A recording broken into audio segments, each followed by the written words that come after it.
I invite all of you on behalf of Lake Committee to Lake Symposium. Today there is no elimination. We are not going to say that who has done well and done. For everyone we will give suggestion. Okay, what improvement is required, we are going to give that.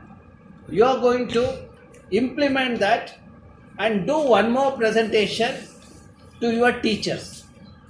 Okay, your teachers, because you will be more happy and friendly with teachers, no? So you can do the presentation to teachers somewhere in the first week of September. Okay, then by 15th of September, okay, before 15th September, teachers will send me a list of students and the title of the project, the class details to us, myself, Cincy and Sulabha, who are the kids who are selected.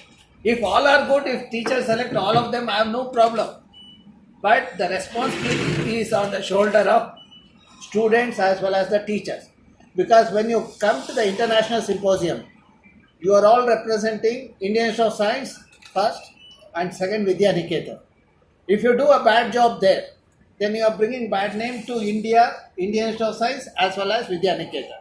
So now maintaining the quality of the presentation is the responsibility of the teachers and also the individual students who are taking part in the event. Okay, is it clear to all of you? Yes. And you know that there is a government policy of NEP. All of you are aware? Their activity-based learning is there. This is part of that, okay? How to do the experiment, etc. If the student have not done the project, putting the sincere effort, I request you to do it again properly, okay? I know which are the presentation which are very casual. So we have gone through all the things, but we will not make a serious comment today. But we will tell you what improvement is required. We will not tell whether it's a good project or a bad project, because we don't want to demotivate you at this stage. We want you to come. So if I say bad, then you will feel bad. We don't want that to happen. But you will improve that and you will do a presentation to your teachers, and teachers will send us the list by 15th. You know, on or before 15th of September, we will get the list of the student with the class detail and project details. Okay. Then you will have another 1.5 weeks to improve your slides. Okay. From 15th to 25th, you can sit and improve the quality of the slides in consultation with your parents, with teachers, etc. In case everyone is busy, you can refer the book and improve that. Okay, don't feel disappointed. Sometimes when we do on our own, we really excel. You should do that. Okay, so then you will share your PPT slides with the teachers. Okay, and teachers will send it to us. They will archive it in Google Drive, and then they will share that Google Drive link to us with the permission, so that we can download and copy it in our system. We do not want to entertain any presentation on the day of the Lake Symposium. All presentations should come before the 30th September. Okay, that means from 15th to 30th September, you are going to improve the quality of the presentation. Okay, from 1st to the 12th, you are going to improve the content. Okay, you see what I have said, you understood. 1st to 12th or 13th, you are going to improve the content. That means you will do the experiment, you will go again and do that without giving excuses. Then teachers would have given some suggestion during the evaluation workshop, and that suggestion you are going to implement it during 15th to the 25th. Okay, and 30th, the teachers, before sending it to us, the teachers will not become a postmaster. They will not just take that and put it in Google Drive and send it to us. They will go through the content, they will go through the first slide, make sure details are all right, the student name is all right, there are no typographical error, no mistakes in the references and all those things. So that responsibility is with the teachers. Okay, this is a learning exercise. Let all of us learn. Even today I sit and read. Okay, I learn a lot of things. Okay, today also I have come here to learn from you all. Is it clear to all of you the instruction? Yes, sir. Okay, I want someone to summarize, the student. Voluntarily you can tell who will do it. Any class, 7, 10, yes. Which class you are? So 7th. Wonderful. Do it. So you told. Not to me. To audience. So you told that we have. Come. Not you. Now you are the IISC man. You speak as if you are IISC man. Okay? No, sir. You are So addressing the participant. Hold. You need warm water. So sir told that. Oh, my voice is gone. Voice is gone. Now it will come all right. Don't worry. So you have to submit all of your presentations to now sir will give suggestions on based on your presentations, and you have to implement it and present it to teachers on first week of September, and teachers should submit it to sir beyond or before Teacher will send the list. yes, of selected students, and then if some suggestions are given by the teachers, we have to improve our quality of the PPT from 15 to 25th. Then 30th September, teachers No, will teachers send will our archive in Google Drive and they will send the link to us. They will not send each file as attachment to us. Okay? Is it clear to all teachers as well as the students? Lake Symposium details are posted here. Okay? See, this is our webpage wgbis.cs.isc.ac.in. WGBIS is Western Ghats Biodiversity Information System. Okay, that means all details we have put it on IISC server. And this is the Lake Symposium. Here the details of the symposiums are posted here. This is just for your information and for your parents. Okay, and come to this side. This is student teacher corner. You know, the first one is reference material we have put. You know, how to do the experiment, which I had explained earlier in the orientation program. Then, how to document it, we have the template. The next, the videos. You know, whatever the lectures, you know, on algae, then birds, butterflies, the details are there. You can refer this any point of time. That's where I said, don't give excuse of teacher is busy. We have put virtual guru. So, you can refer virtual guru. And your teachers also will cooperate, okay? Then, you know, pre-lake orientation. In various schools, we have done the orientation. You know, all those presentations we have put. Can you go to Vidyaniketan and click? See, our PDF as well as video we have put. The lectures what I gave, my team members gave, all those things are available. Okay? School-wise. Okay? Then come to pre-lake evaluation. Okay, can you click on one of the things, BGS chemistry. See, each students, the PPT and video we have put, which means on IISC server we are going to upload your content. Okay, you have to be 100% make sure that you do a good job. Okay. And after that, during the symposium, what you present and how we judge, again, those things, we put it online. Everything will be transparent. You will know why particular project was chosen for in the final round. Okay? Is it clear to all of you? You all know where it is posted. So I won't ask you to summarize. That is okay. But keep in mind, we are going to put your school name as well as your slides. And people will see your slides. For heaven's sake, don't copy and paste. Okay, that's what Vijay sir also mentioned. Don't claim someone else's work as your work. That appropriately he said it. Okay, so and we do not allow copy and paste. Okay, the children sitting in the last row, please listen to me. Okay, so if there are any questions, I would answer. And then we will start the journey. Okay, evaluation. Any other students? Not at this stage. Okay. What about you? Yes. What about ours? No questions, teachers? Okay. Now there is one more component is there. Planting for mothers. When shall we do it? Shall we do after your presentation or before your presentation? The decision is yours. After. After. I think that is good. so that you are not in the hot sun. When the sun comes on your head, no, it would be better so that photosynthesis happens. We'll do it at that time. Okay? Okay, we'll do it during the lunch break. Okay? All of us together will do it. Vijay says you will be there, no? Yes, sir. Okay. So now I will send 18 to the room number 5. Is that okay with all of you? Hello everyone, I'm school years of 10 from Bangalore Girls School. Myself Nilita from grade 10, Bangalore Girls School.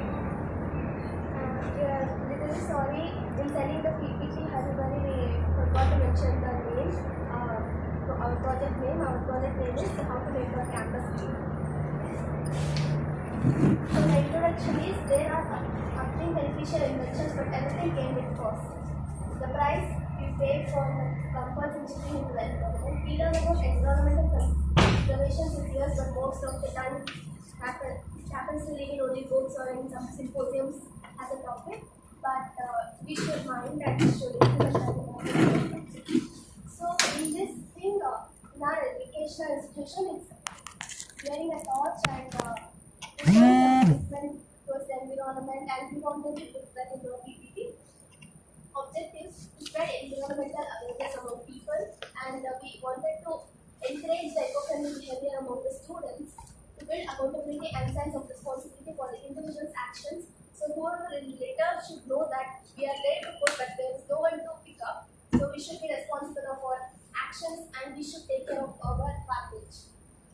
To minimize waste generation, to share the ideas of conservation with other school students, to contribute in all possible ways to save energy. How we try to make our campus. Though there are several activities, we selected out of them the best 10 activities which we have done in our institution to make our campus good in the provided space. Water conservation practices. To check the force of outgoing water, install aerators in the taps of wash basins. We constantly interact with small students, small kids, and tell them, insist them to bring the spoons, so that at least at the lunch break and the snacks break, we can minimize the usage of water. We promptly report to the office leakage pipes. If there is any leakage in the pipes, we report it to the office, and we are glad that we immediately check. And our school has an inverted T-shaped pipe, which in the next slide I think there is a photo of it. The pipe used to remove aquarium water well. Once in 15 days, we will clean our aquarium. At that time, the water will not go to this and will go to the cellar garden. Here, this is the inverted T-shaped pipe.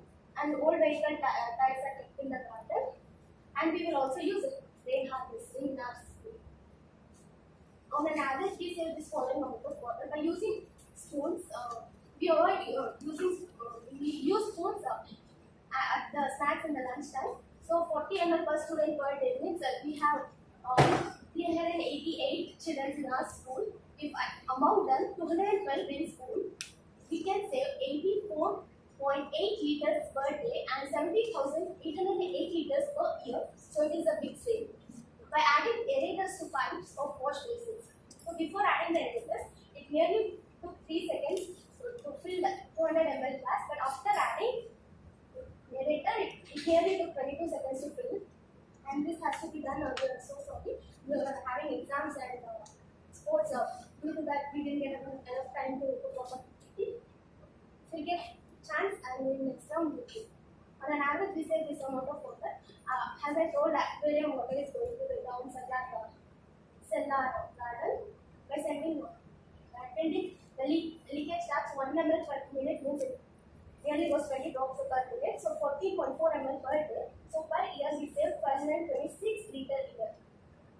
Biodiversity zone. Since our school is on the roadside, so we don't have much area to develop greens or to develop a butterfly garden or small ponds like that. But we do have this following a bird cage that is made to provide the captive birds a natural surrounding. We have a zebra, finch, birds, and have a tree growing through the cage mesh. They seem to be quite happy because we often see them chipping with nest and feeding. Their chips have attracted the birds. A red discus photo and some person have spotted them, but by the time I could take phone and take the photos, they would have been gone. We also kept the bird feeders to attract more of the birds with them. So So this is the cage in which we have to put coconut or jute, so that they will do the nests. So those are the birds, and that is the tree which goes for the cage. And a small windsor also, or penguins are also we can say. Our area is preserved, and this area is preserved for attracting the birds. We have a fig tree and 2 guava trees to attract birds wherever possible in Sella. We have tried to keep a green space, and that are fig trees fruits. We have only a very small stretch of land in the grass that hardly 350 square feet. One of the side of the cellar and another 100 square feet on the opposite side of the cellar. Both these areas are utilized to provide a green space. So this is the 100 feet one, and that is the 350 square feet one. We have kept the tires so that our old tires also will not burn at very soon, and they are also good for decoration. We also made some of the insect hotels to attract insects of various species and environmental education programs, and we have many programs like this in our schools to make the children know about the environmental issues. And programs is conducted every 4th Saturday by Mr. Vigilant sir. Nature Connect classes every Tuesday from Bhumi College, Sarjapur.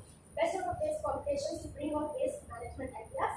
And this is the Prakriti Eco Club thing which Vigilance conducts. And this is Nature Connect by class Mrs. Sumita, indoor activities business. And this is outdoor activities which are conducted by Sumita. Reduce. Thank you. From here, my partner.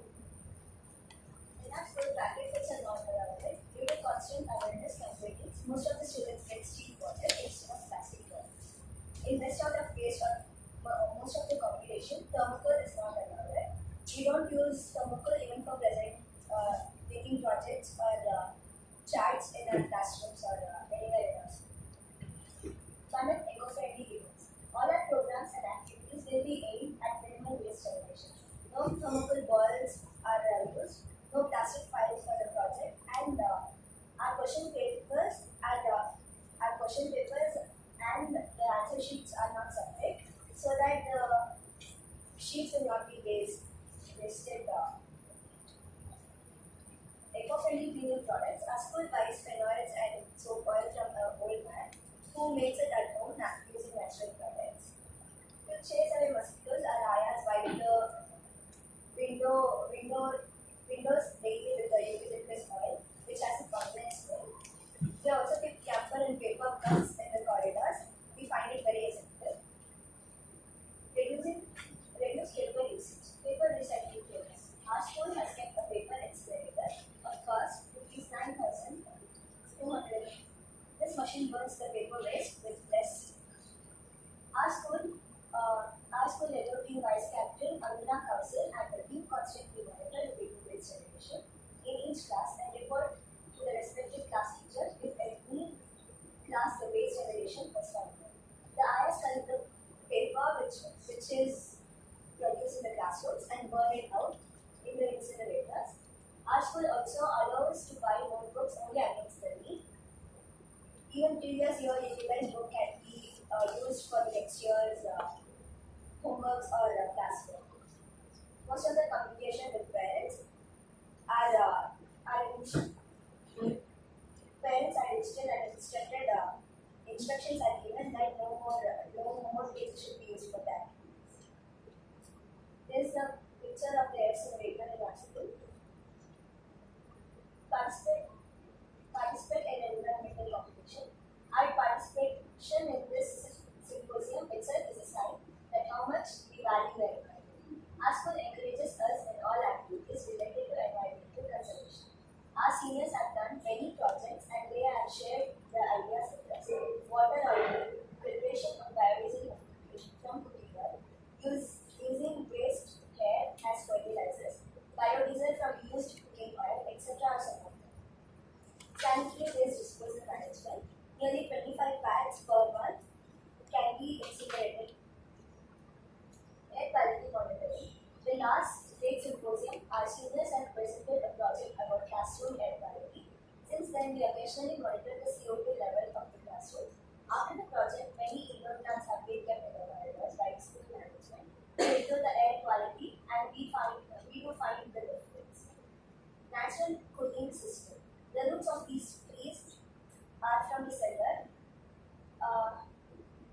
branches were guided out through when they were young, and now they are fully grown with lush green branches.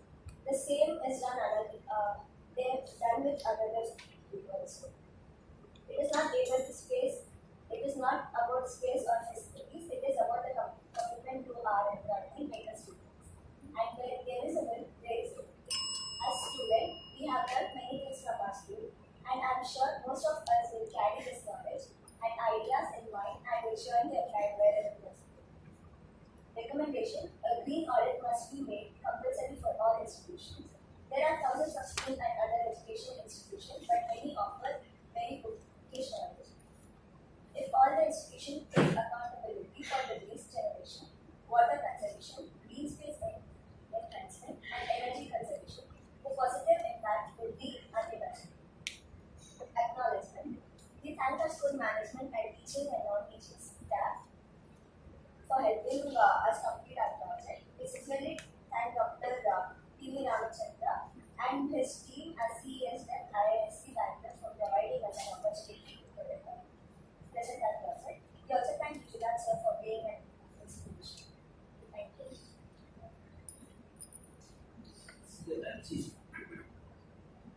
It's energy. Energy part we are not done, no electricity.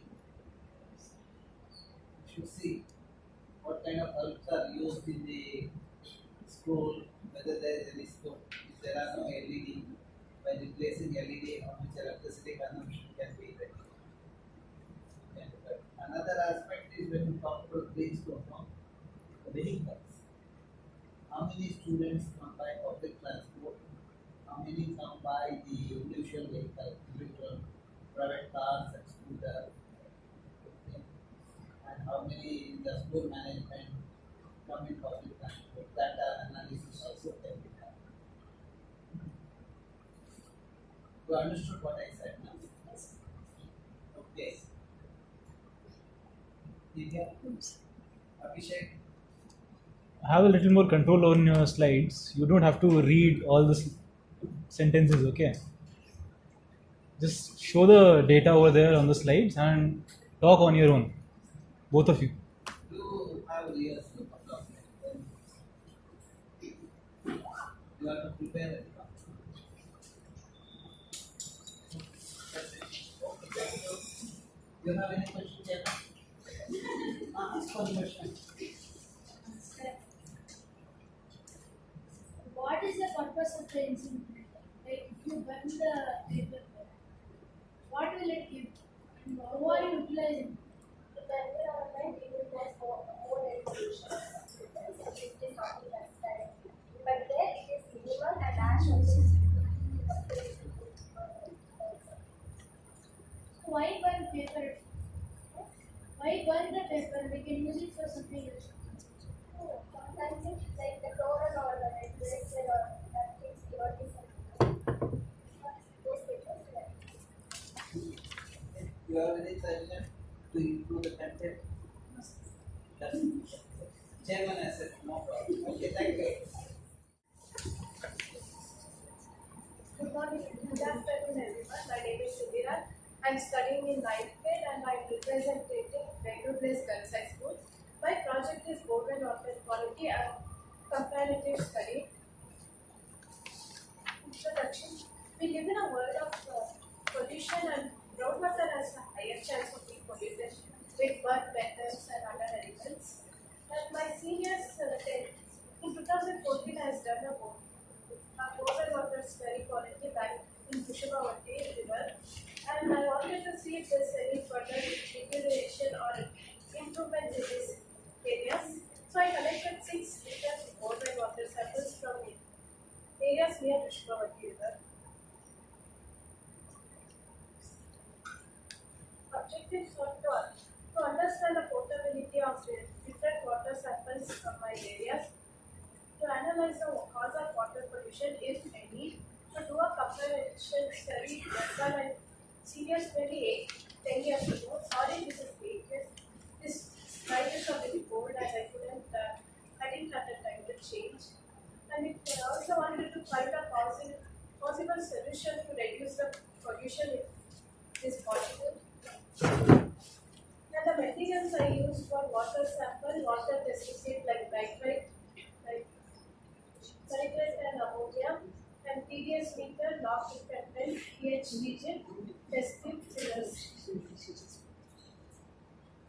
And this is the survey I gave to the 20 participants who are using borewell water. And out of 20 participants, 16 used borewell water, which was mainly for bathing and washing clothes. And 6 out of 20 people consider borewell water safe for drinking, while the rest didn't. And 8 people tested the borewell water quality. And how often they drink was like when occasionally or only when they have a problem. And the changes are 15 people observed changes like change in color and change in odor. And 18 people had knowledge about the borewell water quality. And none of the 20 people were satisfied about the public awareness given about borewell water. And all 20 people were willing to take steps to improve the borewell water quality. And these are the water samples and the testing kit I used for my. And the first one I did was pH, and following the procedure, I took a water test in the test tube and I added pH region and I mixed well and I compared with the chart. And as you can see here, 2 out of 6 samples have a highly alkaline water sample, and we can see here the limit is 6.5 to 8.5. From what time I searched, highly alkaline water isn't dangerous, so it can be passed. And this is the pH test I did. And now test for ammonium followed this procedure which is similar to pH, but I added ammonia region 1 and ammonia region 2. And I shake well and I compare the results. Now, thing about this ammonia is that it's really dangerous for humans as it has decreased the levels of oxygen. And like, as you can see, it, samples from 3 areas have a high level of ammonia. 1 ppm, like Bangalore, Bangalore University, and Nagapati, which have a high amount. And the permissible level here is 0 to 0.5. And this is the test I did. And now test for nitrates. Following the procedure, I got the results, and most of the permissible level of nitrate is 10 ppm parts per million, and all of them came below that, making them potable and safe for drinking. And this is a nitrate. And the test for nitrates, I did that procedure and I got the results. As you can see, the permissible level is 1.0 ppm, and most of the areas they came 0.0 or 5.0, making them safe for drinking. And this is the nitrate test I did. And now finally, TDS testing, total dissolved solids. You see how much minerals were there. And I took the water sample and I immersed the TDS meter in the water sample, and I got the results. We can see here that permissible level is 300 to 500 ppm, and all of them came in between or alcohol and food. And this is a TDS meter which I tested with. And now this is finally the summary of data. You can see here that most of the samples here were potable and good for drinking, except some areas like Bangalore and Bangalore University and Nagapati, which showed high levels of ammonia in drinking water, making it a bit unsafe to drink. And now the comparison results with the previous studies done by my seniors. We can see here that nitrate and nitrate were done back in 2014 and 22 were improved the quality.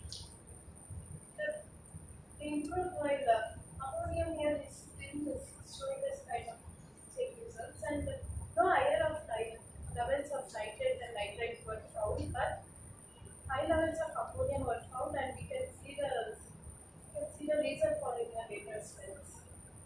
And the conclusion is that the reduction positive, but the higher level of ammonium can be dangerous, and this can be due to sewage discharge and others. There could be also a link between the rejuvenation activities between the Krishnavati river and underground water quality.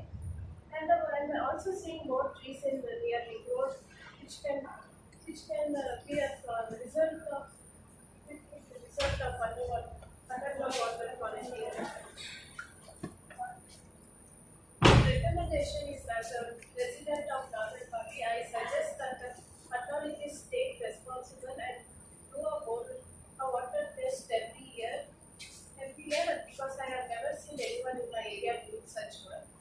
And also the unaware residents might end up consuming water that is not potable. So I think the government should also take a step forward and do a public awareness website for the public to know, check the quality of the potable water they are drinking. So also from when I searched up in Google, most of the samples were done at a cost, and I felt that they should be made for free because the people should know what they are drinking. And we should also given the results and should be updated. And these are the recommendations. And the acknowledgement is I thank the school management, teachers, and classmates for being cooperative and supporting my project. And my sincere thanks to Dr. TVRAMACHANDRA, Assistant of Seniors Department at IISC Bangalore, for giving me an opportunity to present my project. I also thank my parents.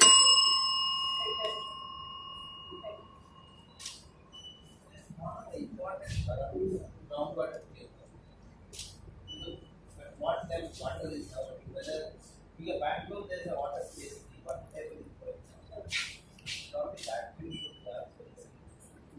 we include groundwater paper as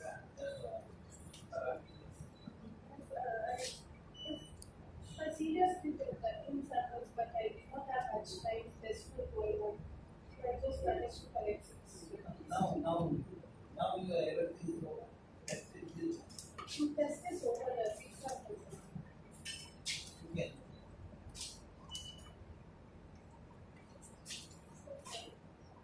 In the introduction, you can also talk about this test.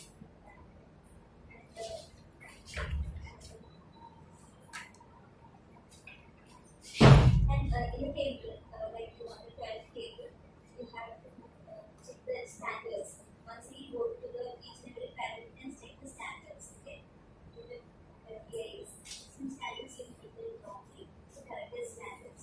Then instead of like this, so it should be like introduction, then objectives, and then standards. So here you miss the procedure and the result. Above you are doing procedure, down you have the result. So all those procedures you can put in mechanism methods. But so that's like pH is procedure, then writing is procedure like this, all procedures. Then in the resulting discussion part you put the result. Okay? So it will be more easy, and that's all for that. Here you have mentioned Malatalli. Like where exactly you collected water sample there? I asked my classmates to give the water samples. Like they live in different parts of the country. We gave a training on mapping now. GPS camera or silica extract now. Could have taken photograph now using that app. Then you would have got the location details. Coordinates would have got. So please do that, okay? So that would answer that question. Now you have time. Now you can go around and leave. And one more table before first table. Yeah, here the is just a suggestion that words are like two letters in one. No, instead of that you can make it little wider. If all the parameters are not fitting, you can put 3-4 parameters to next slide so that it looks like organized. See this, like consider a CON like that. No, so you can do that.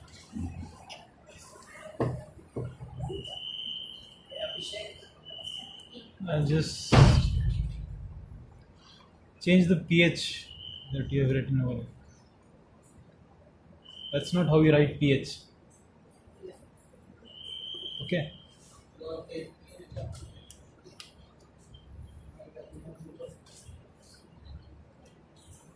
So also in one slide we can write the back levels. Just before like Some unit was not.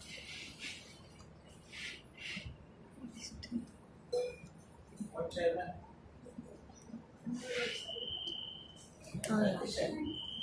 It doesn't mean that I had doubt, that's what I asked. You have to give suggestion. Here unit is missing in this.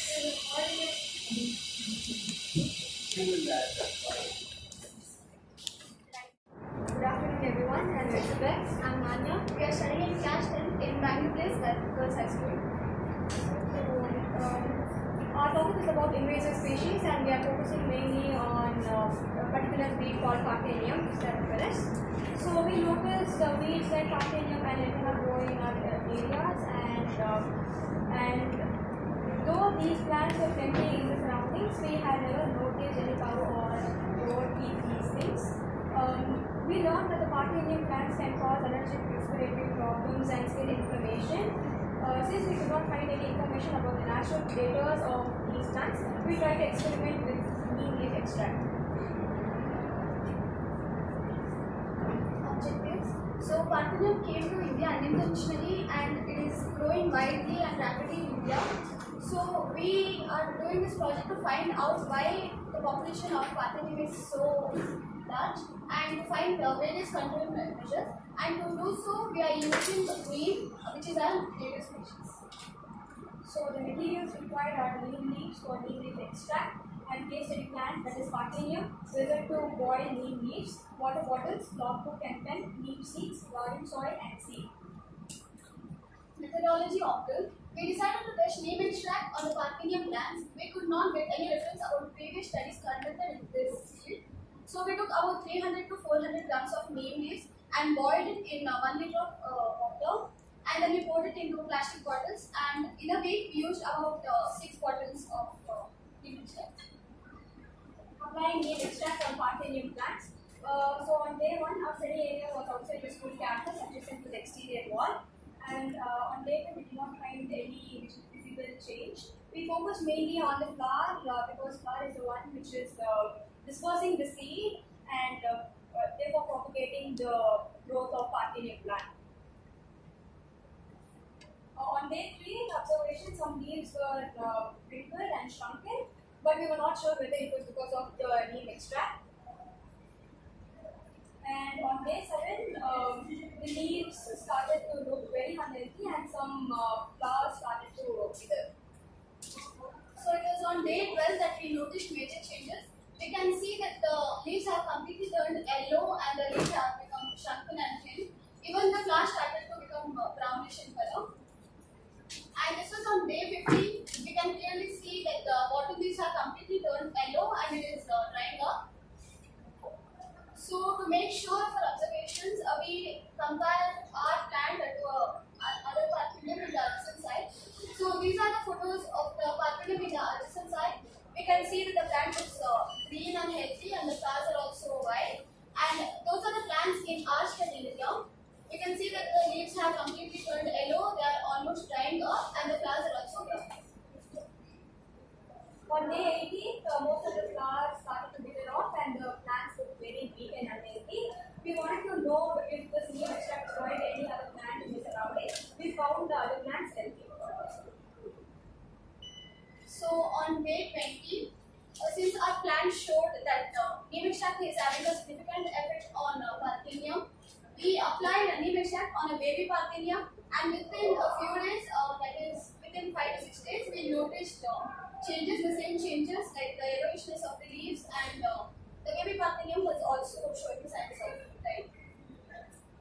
So on day 22, we increased the concentration of neem extract. We mixed the neem leaves and we boiled them. Overall, all the plants in our study area looked very unhealthy and weak. So this is how the Parthenium looked on day 1. It And this is after 30 days after applying the neem extract. We can see that the plant is almost dying. So since our experiment proved that neem extract has a significant damage effect on Martinium plants, we decided to take this study further. We started to make neem seed balls. Special thanks to students of 8th standard who shared the filtered garden soil for our project. We placed neem seed balls adjacent to the Martinium plants. Since continuous monitoring is difficult, we planted seed balls. And this is a summary of the observation. Day 1 to 5, we did not observe any changes and the plant was very healthy. But after last few days, on day 21 to 30, we noticed major changes compared to day 1. So, conclusion, Parthenium being a strong weed has no natural predators, but however, by using neem extract, we can check the growth of the leaves. And initially, we applied diluted neem extract, but later, since we needed more thicker neem extract, we powdered the neem leaves and then we boiled it.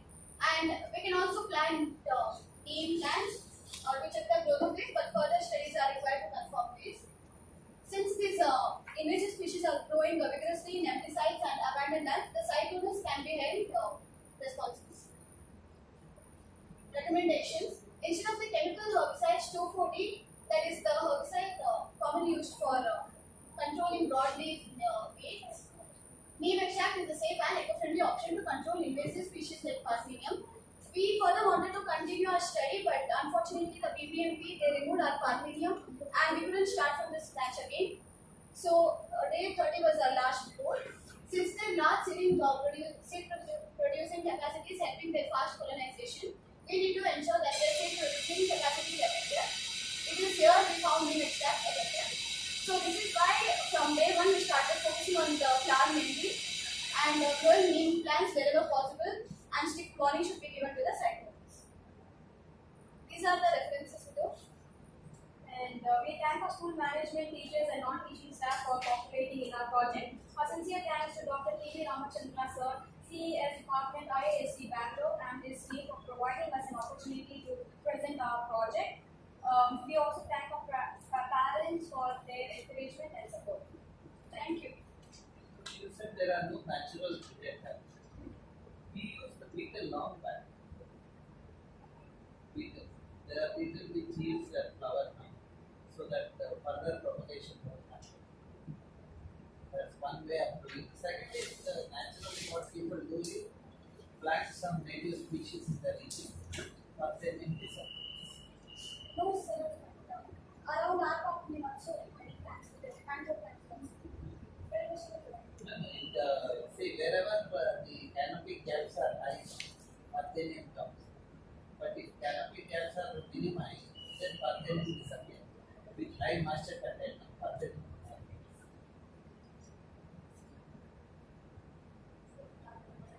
Take away from the study.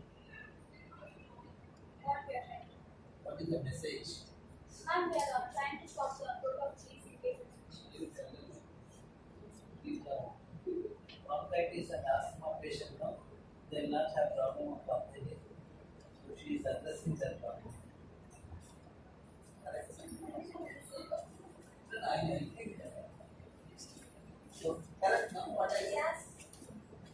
So how many pieces did you 6 minutes?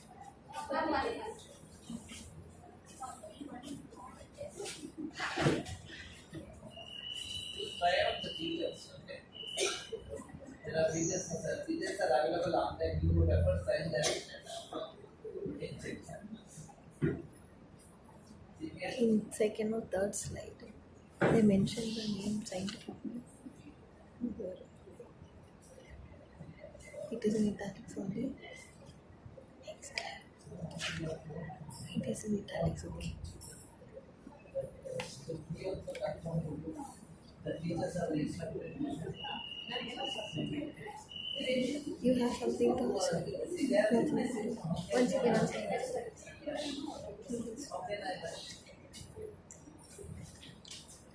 Don't add Wikipedia. Wikipedia is a collection of sources, okay? In Wikipedia also, bottom there will be references. get to the statement where you got it in the Wikipedia, go to that article in the references and then cite it. Don't add Wikipedia. And get the layout properly, okay? Layout. We have given the layout for Lake Symposium. This is not the way. Okay? Presentation, that's it. Okay, those who want to do the planting, Yeah, you can ask her. those who want to go can go. She has a question. What are the minerals in the neem that is What are the minerals? Yeah. Study. Yeah. Since it is native species and it is medicine. like it is a medicinal plant, but what component in the neem is helping you to reduce the population of Parthenium? Like My meeting scientists, they have to study in depth about it all. No, Since it is the- having medicinal values and it is available to us to make the neem extract and it is a native species. So how did you understand you should take neem only for that? You could have taken any other medicinal plant. Okay. Good afternoon, Vandana Presenter. My name is Saraswati Busas. And our project is on propagation of some unique and medicinal varieties of rice. Introduction. We happen to hear about a farmer from Kerala, Bangalore, who grows some medicinal varieties of paddy. He has also been awarded by our President Srimati Draupadi Murmu. And our project is an attempt to spread awareness about such dedicated farmers and such varieties of rice. It is essential for us to know about such varieties, that how our native varieties have been replaced by some modern varieties. Objectives: introducing a few indigenous varieties of rice, encouraging the students or the parental committee who are interested in farming to grow about such varieties also, to acknowledge the effort of such dedicated farmers like Sir Prasid Kumar from Bangalore district, Kerala, to experiment if the obtained varieties can be grown in controlled conditions. Materials and methods. We placed an order for seeds of the following varieties with Sri Prasid Kumar. He couriered us with the items of 10 varieties and saplings of a special variety called Aluri. Other requirements were as follows: 3 rectangular pots, 2 round pots, water bottles to water the plants, and wooden sticks and adhesive slips. These are the photos of planting the saplings of Aluri, and these are the 11 varieties of seeds. These are the images of sowing the seeds of 10 varieties. On observation after 5 days, the saplings appeared dried. On contacting to the farmer, he assured us that new saplings will grow as there were seeds on the saplings while delivering them. Observation after 15 days, Anuri plant showed healthy growth, but the 10 varieties of plants which we saw in rectangular pots did not show healthy growth. Occasional sprouts were seen here and there. These are the images of features of the selected plants. Anuri, the saplings look like that, and the native place of Anuri is Shabrimala Hills in Kerala. The speciality of this is the seed gets ripened in 1 day. Medicinal varieties of this is it is used to cure smallpox. The whole plant is boiled and water is drunk for rejuvenation. Kalavati, the native place of Kalavati is West Bengal. The speciality of this is it grows up to 5 to 6.5 feet high, and as the name suggests, the color of the rice is of black color. The duration of this plant is 150 days. Medicinal varieties of this rice is rich in antioxidant, iron, proteins, and it is also good for diabetic patients. Next is Gandavashala. The native place of Gandavashala is rural countryside of Wayanad, Kerala. The speciality of this is it has aromatic good smell, and the medicinal variety of this is it is good for diabetic patients and it has low glycemic index. Kunza and Sundi, the native place of this is Wayanad. Speciality of this is the plant is short saturated, hence the name drop. The medicinal variety of this is rich in fibers, vitamin, minerals, and has low glycemic index. Krishna Kaumudi, the native place of this is Gujarat, grown by the tribal farmers on the mountains with backwaters. The speciality of this is the rice is also known as the basmati of Gujarat. Medicinal values of this is great rich in maintaining electrolysis, also has high nutrition values, and it is also good for diabetic patients. Next is Navara Najgara. The native place of this is Palakkad in Kerala. The speciality of this is it exists in two forms. One is in black color and one is in gold. The gold and the black color is known as Navara, which is comparatively good when compared to gold one. Medicinal values of this is it is used in Ayurveda as healthy food. It is good for diabetic patients, rejuvenation, and it treats some diseases related to your bones and nerves. Next one is Ramli. The native place of this is Punjab. Speciality of this is the seeds are black brown in color with whitish brown hole in outermost layer. The medicinal varieties of this is rich source of iron, vitamin D, and antioxidants. The next one is Jeerakashala. The native place of this is Wayanad. The speciality of this is famous for its characteristic fragrance and aroma. It is highly disease resistant. The medicinal values of this is easily digestible and it is good for diabetic patients, rich in antioxidants and improves blood circulation. The next one is Davasela. The native place of this is Maharashtra. The speciality of this is long grains with creamy white rice. Medicinal values of this is it is good in fibers, vitamins and low glycemic index.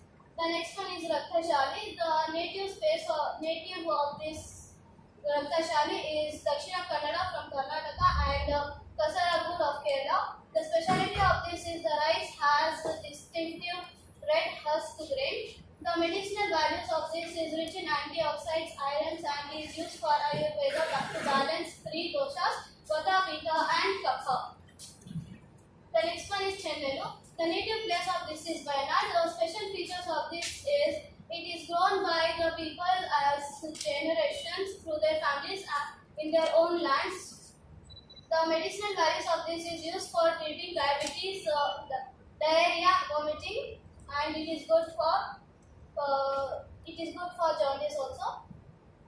Why these varieties were ignored was the most of these plants takes long duration to grow and are tall. For example, the Chennelu it takes 120 to 125 days to grow, whereas the duration of Palakkad rice, which is commonly cultivated in Kerala, takes 90 days. Similarly, duration of Jeerakashala is 150 to 180 days. Moreover, the yield per hectare also varies. For example, Gandhakashala rice is a long durational variety, whereas which gives the 2.0 to 2.7 ton per hectare. Whereas Sona Masuri rice, which is medium grain variety, has an average yield of 6 tons per hectare.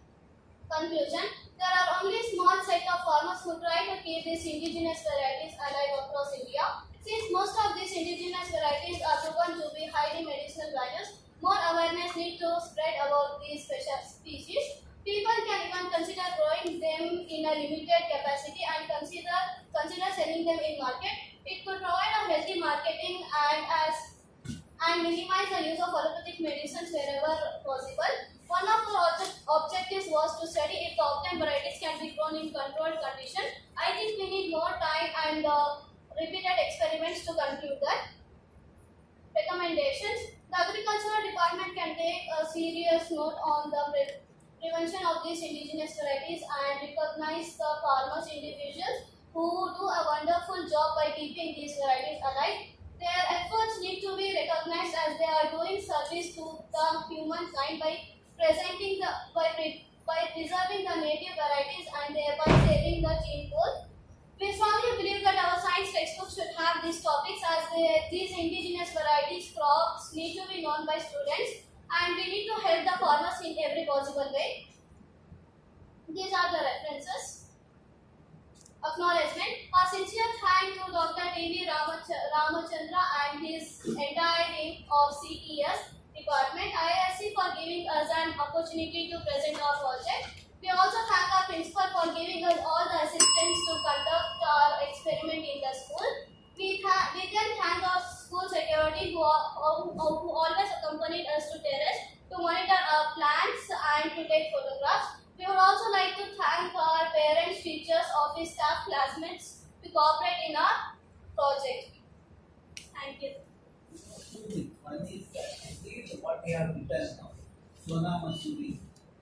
Another, you verify that it appears to be very low. Sona Masuri is not 6 to 8 tons per second. You check that. Okay. Second thing is you should also talk about the indigenous variety, traditional variety that are there in Karnataka.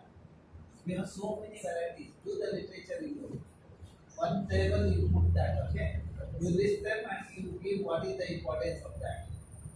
Okay, it is antioxidant. Okay, you are spelling it wrongly.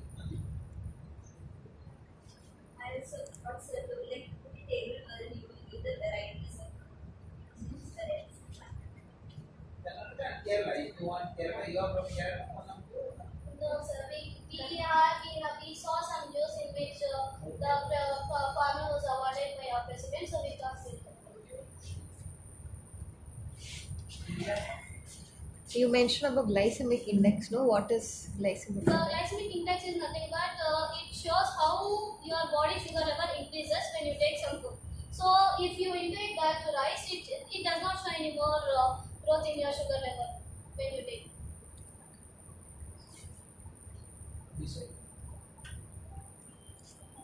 Don't add YouTube in your references. So Don't add these don't contain any this thing from Google, information from Google, since the farmer have agreed with the videos were in Malayalam, will be translated them. No, that's not the point. I'm saying don't put YouTube as your reference. Even I can go tomorrow, make a channel and put anything. You can't cite it over there. You know, it has no scientific validity. That's what it means. You know, when you publish a paper, no, people review that. Here, YouTube, no, anyone can speak and they put it, no. Our chairman has some question. Yes. Now, after 3 o'clock, you have become inactive. Huh? You have to ask one question.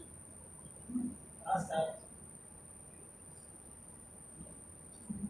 So, what is the purpose of just like grow the crops to the medicinal price? How can it be large scale? Like, is it can it be cultivated in large area to further study about? Yeah. So you can also help them in studying. There is one seed.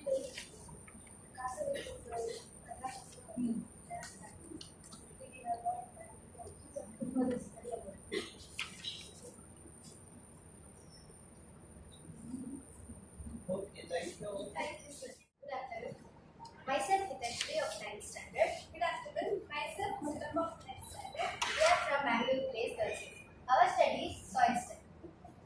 Introduction. Soil is the loose surface material that covers most land consisting of inorganic particles and organic particles. We wanted to know, even if the same vegetation was found in different areas, whether there will be a change in the soil quality. We decided to take 6 samples. First when we took it was 5 samples, then we added one more sample, so 6 samples with almost similar vegetation. To study in detail the porosity, alkalinity, acidity and nutrient characteristics. Objectives. To analyze the characteristics of soil in a given area and to study how the soil quality affects water quality and availability. To evaluate the fertility and nutrition content of different soil so that suitable plantation could be suggested. To determine any salinity, acidity and alkalinity problems. To understand compressibility, strength and hydrological conditions of different soil. To analyze the effect of various chemicals on soil. Methods and materials. Collected the soil samples from 6 different areas. Tested the sample for mineral content using soil testing kit. pH level using pH strips. Porosity using measuring jar and distilled water. TDS using TDS meter. Structure and texture using measuring jar and distilled water. Other material required were weighing machine, logbook and pen. Test for mineral content. We dried a small portion of the soil, heated it in the sun to dehydrate, taken the sample in a bottle, added 10 ml of distilled water and shaken them. Collected the filtrate in a test tube, divided the filtrate of each sample into 4 portions for testing pH, nitrogen, phosphorus and potassium. showing the pH samples and the phosphorus. This is the result of potassium. Testing minerals. We use soil testing kit in a chemistry lab to test the nitrogen, phosphorus and potassium. Sample 1 area nitrogen was low, phosphorus was also low and potassium was also low. Sample 2 area nitrogen was low. It is incomplete because our test was going on and we were even in cluster level sports. We are yet to complete it. We are going to complete it. Testing porosity. Weighing 10 grams of dry soil. Taken the soil in a test tube. Added distilled water from a measuring jar using fillers. So this was our observation. Sample 1 water intake was 2.4 milliliter, which was 24%, having medium porosity. Sample 2 water intake was 1.1 milliliter, 11%, low porosity. Sample 3 water intake was 3.4 milliliter, 34% high porosity. Sample 4 water intake was 3.7 milliliter, 37% high porosity. Sample 5 water intake was 3.8 milliliter, 38% high porosity. Sample 6 water intake was 3.6 milliliter, so 36% and high porosity. Since the soil is compact, 30 to 40% porosity is considered high. Testing soil pH. We have taken the sample soil in a beaker and added distilled water. If the pH strips to find the color change, check the strips against the particular color gradient. So this was our observation. Sample 1 pH was 8 to 9, which was highly alkaline. Sample 2 pH was 7 to 8, mildly alkaline. Sample 3 pH was 8 to 9, so highly alkaline. Sample 4 pH was 8 to 9, so highly alkaline. Sample 5 also 8 to 9, so highly alkaline. Sample 6 was 7 to 8, so which was mildly alkaline. Generally, a pH between 6.0 to 7.5 is suitable for plants. We have read that hard water with a high mineral content can contribute to higher pH level. We also checked the kind of plants commonly found in this area. We found guava plants are common. This could be because guava plants are grown in alkaline soil. Testing total dissolved solids. Filter the soil sample after adding distilled water. Check the filter rate with TDS meter. Recorded the observation. So our observation was sample 1 TDS was 102. Sample 2 TDS was 124, sample 3 was 216. We did not add because we have no time. For agriculture, a total dissolved solid level less than 700 milligrams per liter is considered safe. Testing of soil texture. Put the soil sample in a measuring jar. Pour a small amount of water into the jar and shake it well. Let the soil settle for 10 minutes. Recorded the layers and the depth of each layer in millimeters. So our observation was sample 1 sand was 6 mm, silt was 8.5 mm, clay was 0.5 mm, humus was 0.5 mm. So the texture is silt and low. Sample 2 sand was 6.5 mm, silt was 4.4 mm, clay was 0.5 mm. We didn't find any humus in it, so it is sandy loam. Silt loam, soil material that contains 50 to 80% silt and less than 12% clay.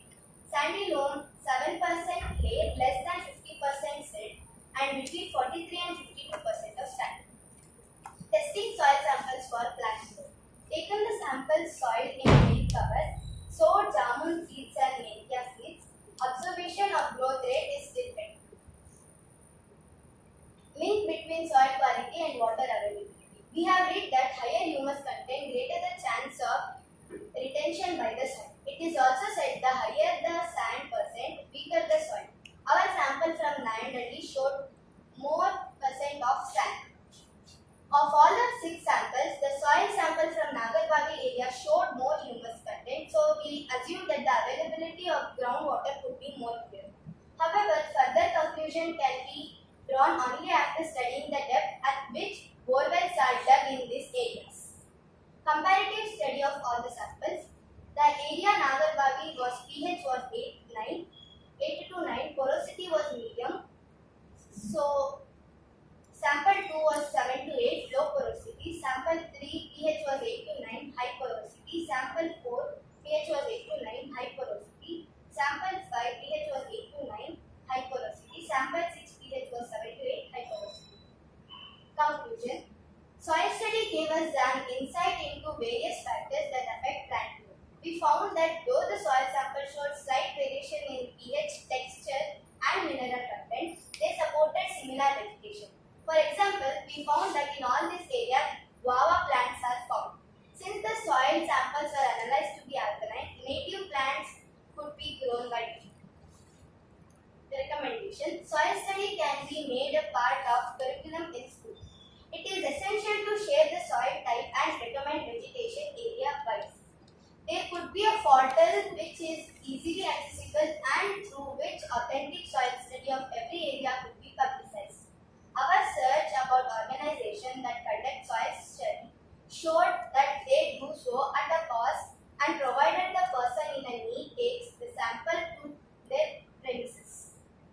Though there are several websites related to where to do the soil testing, we could find only general information but not specific. Soil studies encouraged in schools and colleges can lead to create awareness among the public about the need and conservation of precious gifts of nature.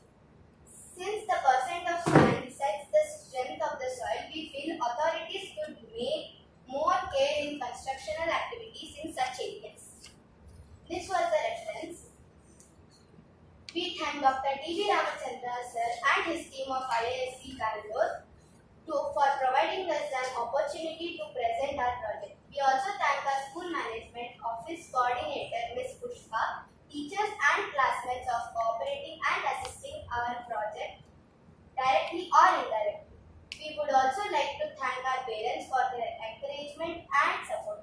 Our sincere thanks to Mr. Bujilal sir for his motivational classes during the school's Prakriti Kopla program. Thank you. There are two things. One is there is a soil status in India, block level is available. You can collect that data and you can put it in one slide. It gives the health of the soil. It is called soil health card. Now it is prepared block level.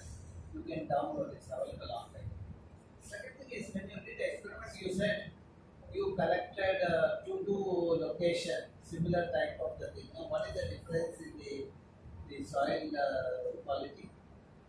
Sir, we didn't check the soil quality, it's still remaining. We want to do that. Because that is something interesting. Okay, you want. Okay, sir, we will. So put the photo in the materials and the photos of all these areas of the soil has been collected. And when you take the sample, you will collect In a bottle. In a bottle. So that also take it further because you, since you are doing the text analysis, so that it will be more useful. Okay. So put this photographs and then we have pH also. pH. After write pH you can write. You have written in some places correctly, some places wrong. Previous slide it is correct. See here you have written one part correctly.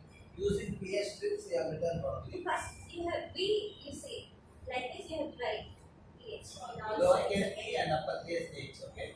Somewhere you talked about porosity 30%. Can you go to that slide?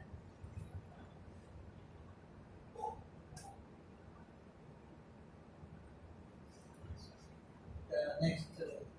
Or you have written the experiment like not this or our own variable porosity individual. You said 32%. 30 to 40% is known as Can you go to that? What did you mean by that? Go to that slide. yeah, 30 to 40% is considered high. High porosity, like the water consuming level is high, like 30 to 40% we known as high porosity. So you complete all the experiment. Okay. So in the table, just go to the table. See, you said wherever vegetation is there, is that the porosity is higher? Where vegetation is there, now you have collected sample now. The porosity higher there. Some are, in two places we found most common was guava. So guava was alkaline and the porosity in Nagapalli was not high, but it was medium. But near Malatadi it was high porosity. So in the table, like you are talking about different parameters, then at last you will have a combined table, isn't it? So at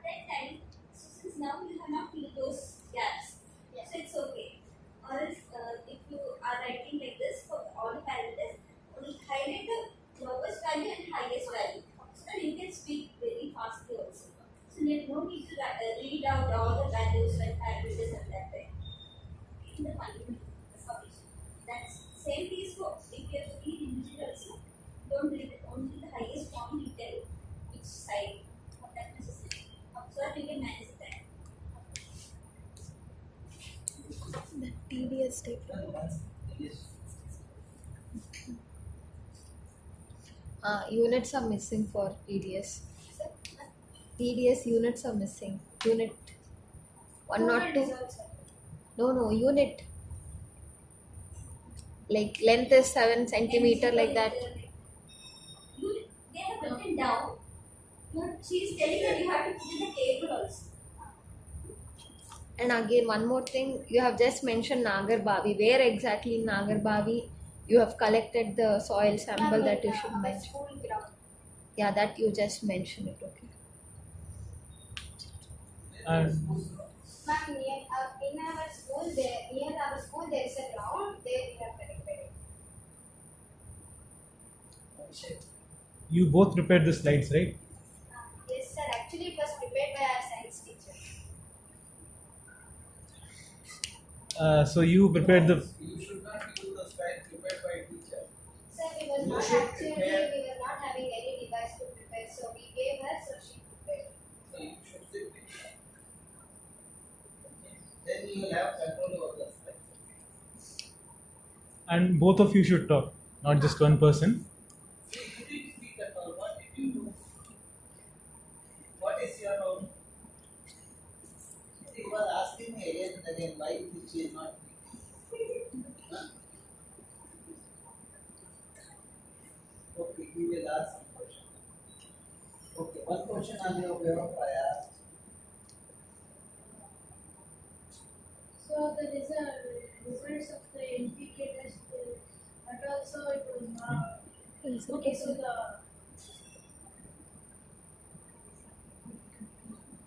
NPK results. Nutrient results is asked. Nitrogen, phosphorus, and potassium. It's still pending here. Because of test time, we hardly.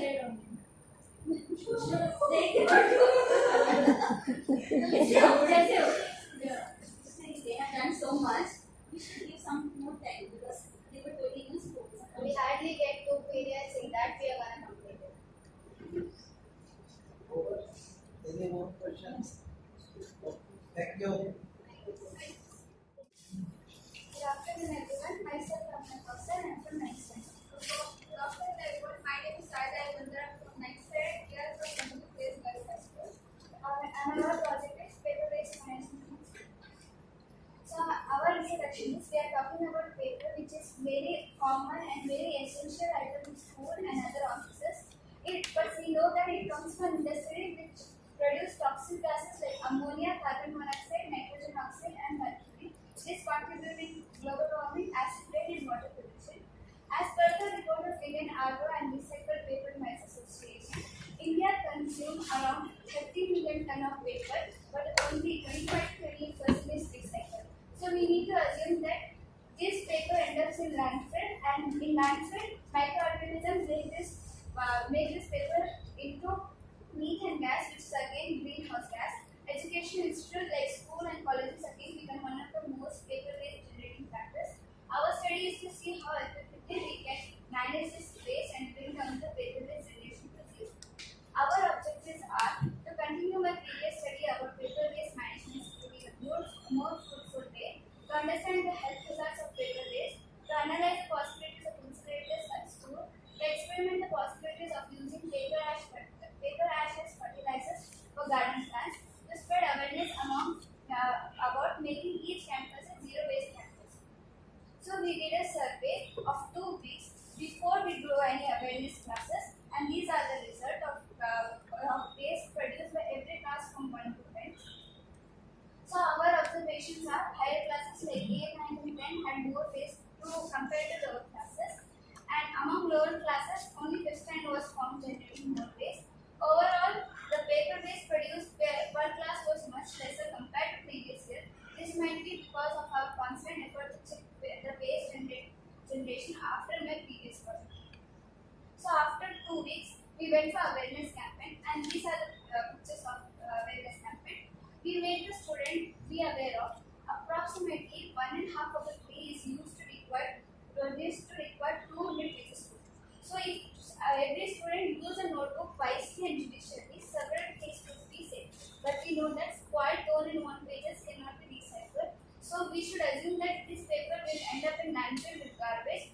they study that 26% of total waste ends up in landfill. If we do not check the paper waste generation, unknowingly they will be contributing to garbage accumulation. Being responsible student, it is our duty to reduce paper waste generation whenever possible.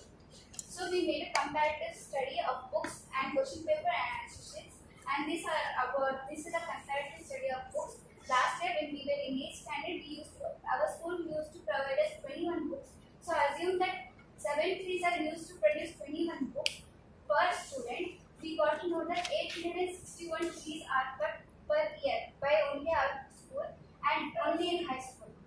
So next year when we came in 9th standard, our school reduced the number of books to 15. So assuming that from 7 to 5 the number of trees have become less. So we got to know that 246 trees were saved by us by alone in high school. So now in our school, we said we used to get question paper and answer paper separately. So we got to know that 36 question paper and 36 question papers and 54 answer sheets were used only by one student for their exam. So we got to know that 157.5 kg was paper generated per year and money spent was 39,900. So here when we came to next year, our school got a method. We used to provide question and answers and questions. In that only we used to provide answers for answer space. And we got to know only 48% of paper were used by only one student. So it came from 90 to 48 the paper numbers. So we got to know that we saved 73.5 kg of paper this year. Paper waste this year, and we save money. Here calculation is actually wrong. We will make it right in next slide. Next. And these are the result of our campaign.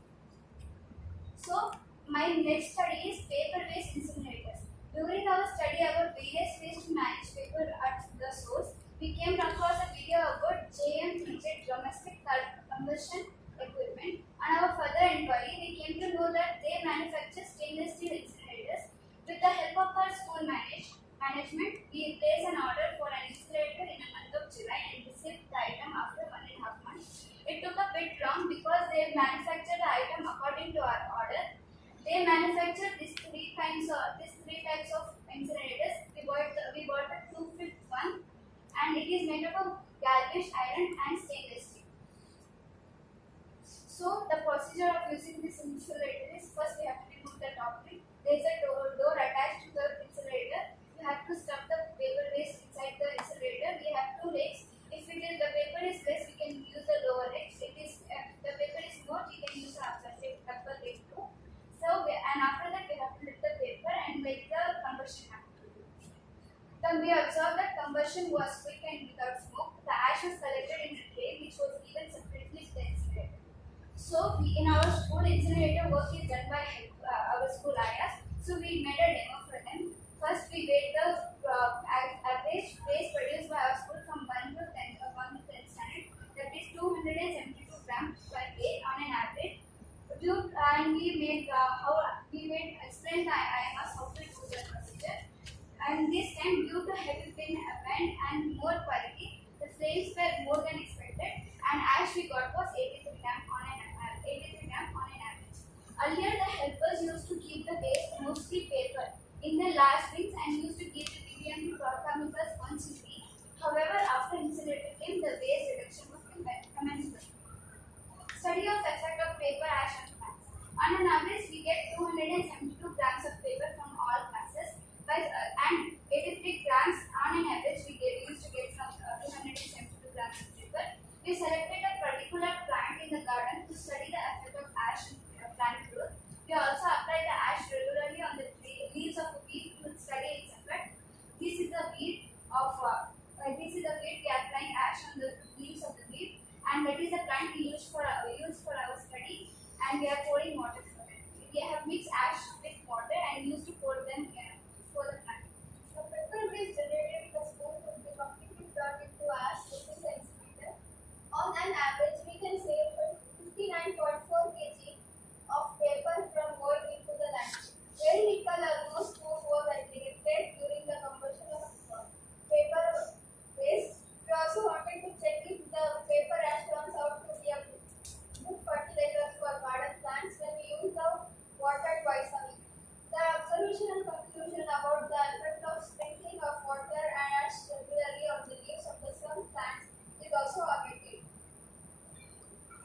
regulation, all school management must take a decision not to impose unnecessary number of notebooks on students. It is an action phase. Giving space for answers in question paper is more economic, and it can also reduce paper waste. Accountability of waste generation must be an individual school and strict measure need to be implemented in the management the waste reduction. Useful inventions such as paper incinerator can be encouraged and supported by public, considering the long-term benefit to the environment. The ash from the incinerator, if used in a judicial way, can be turned into a good fertilizer for gardens.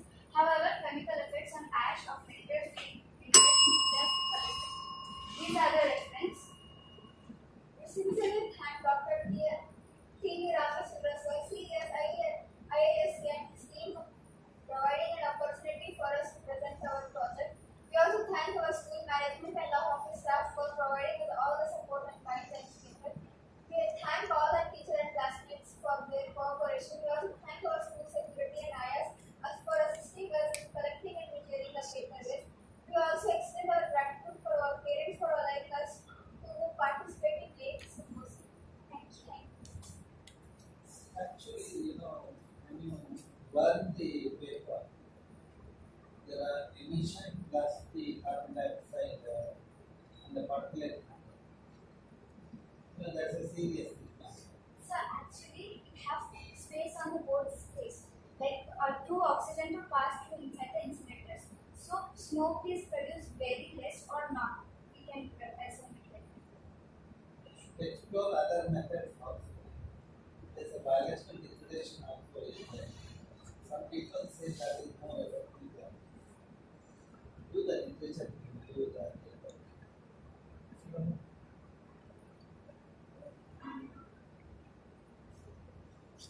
Abhishek. In this, you have done the work. That is good. To make it more effective on the presentation side, just say waste reduced per person, like per student per annum, in the last bottom lines. Okay. And make the layouts properly. The results of campaign, it's just half of it. Actually, we made Proper images, proper alignments. Okay. Chairman. How can they be sure that one third of a tree is cut for government things? it's a study that approximate, not sure, approximately is.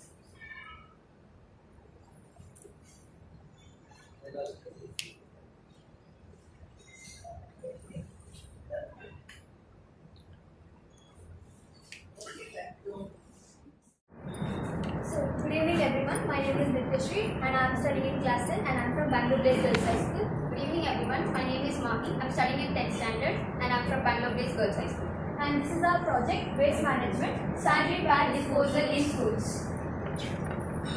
Introduction. Being girls, we always had issues during our menstrual cycles, especially about discarding the soil pads when we are in schools and in public places. We have seen soil pads disposed in an imaginary way in public places. This used to worry us who would clean all this and who would pick up and where would this end up at last. Our school has an incinerator, but still some students dirty the washroom with soil pads, creating issues like clogging the drainage pipes. We thought of conducting a detailed survey and study about the disposal methods and how this issue affect the environment. So, objective: to study the various methods by which sanitary pads are disposed in various schools, to understand the effect of disposed sanitary pads on environment, to spread awareness about more practical disposal methods, to study the use of incinerators as possible alternative disposal methods. Why this project? On 2nd October 2023, there was a report by the Economic Times. Approximately 121 million Indian women use sanitary napkins, resulting in 12.3 billion napkins and 130,000 tons of waste annually. And it's not mentioned here, but I want to inform that in India, 1.4% people use modern menstrual methods, and menstrual cups are used by 1.3%, tampons 0.1%, and majority sanitary napkins are used by 98.6%, and in that 98.3% use disposable pads and 1.4% use reusable pads. So the effect of disposed sanitary pads on environment. Menstrual products contain endocrine disrupting chemicals including phthalates. These substances are added to plastic to increase their flexibility, transparency, etc. and including phenols and parabens. Most of the sanitary napkins in the market are non-recyclable and non-biodegradable. So single sanitary napkin takes up to 500 to 800 years to get decomposed. They break into microplastics and thereby contaminate soil, water, etc. They pollute soil and water sources and release harmful toxins when burned in the open. If animals consume it unknowingly, it leads to partial intestinal obstruction, diarrhea, etc. Health hazards of open disposal of sanitary napkins. Irrespective of the nature of the pad, that is biodegradable or non-biodegradable, the improper disposal of pads can cause clogging the drainages and it can even spread various diseases and can pollute water sources and release harmful toxins when it is burnt in open. When it is burnt at low temperature, they release hazardous carcinogenic gases, that is cancer-causing gases, including dioxin furans, and the disposal of pads it destroys the beauty of our nature. Existing method of sanitary napkins waste disposal. The most common method we use is wrap them in paper and put it in the dustbin with the dry waste at home. In schools and in other establishments, mostly the pads are flushed down the toilets and these lead to clogging. So the household hazardous medical waste are supposed to be collected separately by the PBMB. So in reality, the PBMB workers collect all the dry waste together and send it to the nearest common biomedical treatment facility along with incinerators with biomedical waste. So there is no proper information about the plan in this regard.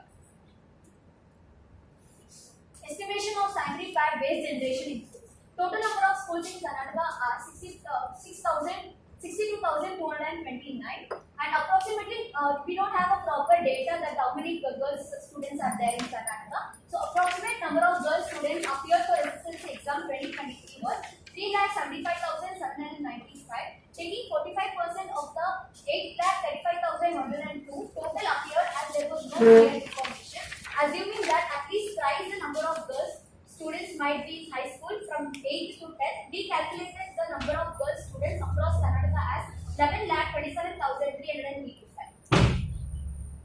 So tabulation of estimated sanitary napkin waste generation by high school students. Approximate number of students aged between 13 and 15 in Karnataka are 11,27,385.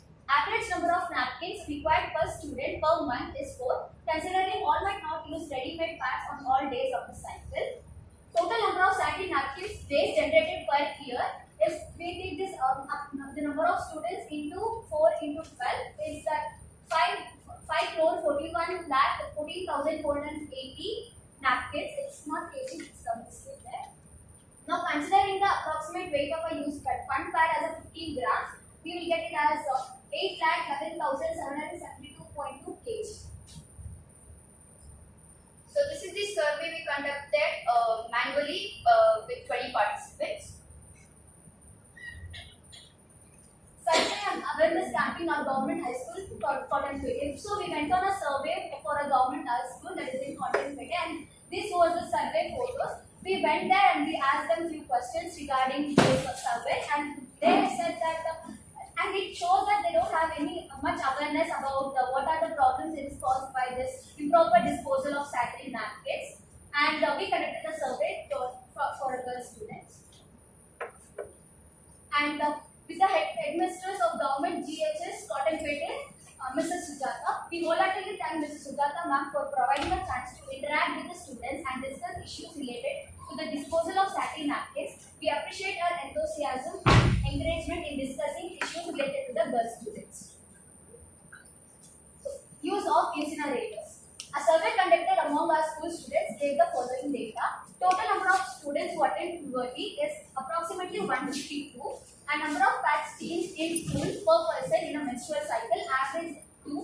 Methods of disposing: wrapping in newspaper and disposing in the specified bin. So waste reduction using incinerator of our school. We we have discarded and we got 304. The capacity of our incinerator is 10 packs per use. On an average, it can dispose 600 packs per month, considering 2 times per day usage. Sanitary pads disposed along with school waste is 0. So utilization of sanitary pad incinerators in our school. So we use the incinerators. So she is Miss Rajeshwari. She is the Aya, and she explained us how to use the incinerators. So number of pads we used for demo were 9. Time taken was 10 minutes. Maximum temperature shown was 145 degrees. Smoke generated was of white color. So the ash of the burned 9 pads was negligible. Comprehensive report of the survey done manually. Number of members participated in the survey were 35. Number of people who used cloth or biodegradable pads was 0. Number of people who used reusable menstrual cups were 4. Number of people who used non-biodegradable sanitary pads are 31. Average number of pads used per cycle is 10 to 12. Common method of disposal in case of non-biodegradable pads are wrap them in paper and dispose. Estimated waste generated per year was 3,720 pads into 15, that is 558 kg. We also framed a Google survey and reached out to the ex-students through our school's alumni association. Our teachers helped us by sending these survey forms to their friends, and Richard sir also helped us by collecting the report from his contacts. So this is pending because due to lack of time we couldn't visit the school. So if we get selected, then we will update this. So this is the summary of the Google form we took manually. No, to get selected you have to do it. Now teachers are going to evaluate. Yes, sir, we will come. We are not eliminating. We will come. So this is the Google survey. We have only taken some important questions and made pie chart. So these are the questions we have taken and made pie chart. Conclusion. Our survey provides that indeed there is a threat to the environment from improper disposal of soiled sanitary napkins. We couldn't find any source that showed an effective solid waste management by the BPMP, especially regarding used sanitary pads. Biodegradable pads are a concern as there is no effective disposal system other than dumping in landfills. Also, there is no clarity on how many days a soiled pad takes to decompose. Sanitary napkin incinerators can be the best alternative for disposal. The ash generated is negligible and can be flushed out once in a month. The smoke generated is a concern, but considering the volume of solid waste generation and other consequences, incinerators are the best option.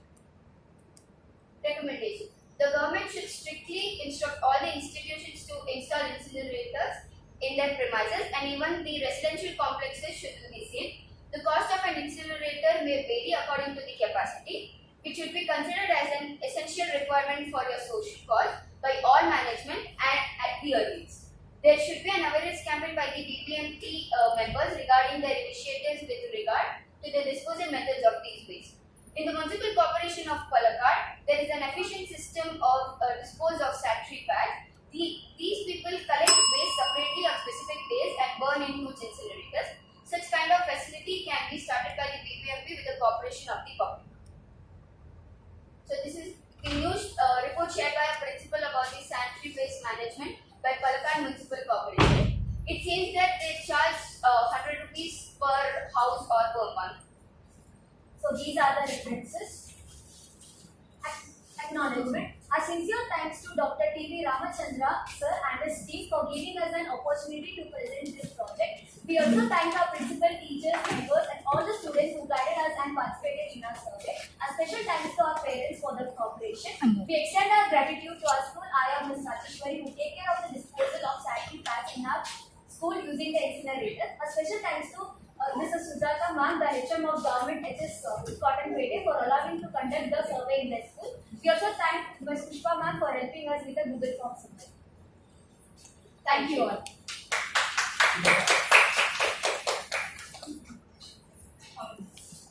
You don't have any. Yes, men do not. Other one thing you have That is taken. the only option. There is no other option. So for time being, It's the only option because rather than dumping in landfills, this is the best option. Even it releases some carbon dioxide like 0.7 to 1.2 milligram of carbon dioxide. But rather than dumping it in landfills and polluting soil, this is the best order. You should talk to your great grandmother if she is there. How they were managing and why it became a problem. My grandmother used to use those, but now it can cause infections. So It was not causing infection at that time. I The thing has to be what do you call it? Yeah, hygienic. That's it. Hygienic, if it is there, everything is fine. So we need not add. Amount you are showing is really very scary. I mean, we should go back to old. Yeah, old methods are good. Not bad at all. This is purely because of comfort zones we are doing on this, and it's easily available. That is the only reason. You know, now one of the committee I saw, there's a lady entrepreneur, she has come up with the you know, the biodegradable cups. Yes. So we have cleared that project. She is from Kerala. Okay, good. And even there is no much awareness about this menstrual cups. See, when youngster like you start talking, nothing will start changing. Okay. Good evening, everyone. My name is Sundara. I am Samitashi. We are from 7th standard. We are studying at Bangalore School. We would also like to share our another partner's name, Amy Gandhi, who contributed 50% of data information, but she had quit the project, unfortunately, due to some health issues. Our project is about creating a butterfly park with periwinkle plants. Introduction. We know that caterpillar of butterflies destroy leaves of certain plants, but though some consider them as pests, butterflies have a pollinating agent that keeps the local species of plants alive. Due to the shrinking space in cities, several beautiful creatures, butterflies for example, are becoming a rare sight. Growing a flower garden or host plants of butterflies are not considered by many due to the shortage of space or due to lack of awareness. We are trying to find out a way to increase the number of butterflies population within the limited resource, because improving the butterfly population increase the pollination of plants and also they attract local predators. This makes an ecosystem rich with its native species. Objectives: to revive the habitats of butterflies, to understand the species of butterflies that get adopted with two periwinkle plants, to create awareness about the shrinking habitat of butterflies, to encourage students to propagate flowering plants to enhance butterfly population, to develop the project into an aesthetic hobby. Why periwinkle plants? Periwinkle is one of the plants which is easy to grow and minimal care is required. It is said that these plants have high resistance against pests. These plants will grow in most types of soil. Germination period is nearly 10 to 15 days. Time taken for flowering is approximately 60 to 80 days. Methodology: make seed balls of periwinkle plants with horticultural clay and garden soil. Dry the seed balls, sprinkle the seed balls on the selected area, occasional watering and continuous monitoring. Since our project was about butterflies, we started to observe butterflies here. We had found this moth. This was actually not common in our surrounding. The name of the species is Ergus macrops. It is also known as the common owl moth. It's the largest moth with eye-like markings on its wings that resemble an owl's face. The owl moth's specialty is using its owl-like markings to keep its predator away. These were the butterflies where we find near the periwinkle plant.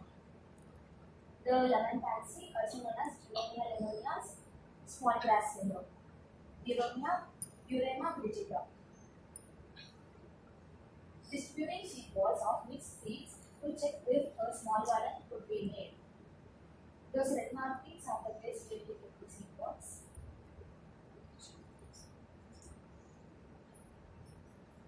are some moths and butterflies observed near the study area.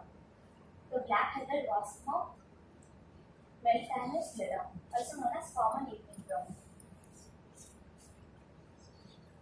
First time we got some results from seaport. This is on day 22. There is a periwinkle plant nearby our school and we are planning to study the butterflies that frequently visit this garden. We came to know that these butterflies are commonly found feeding on periwinkle nectar.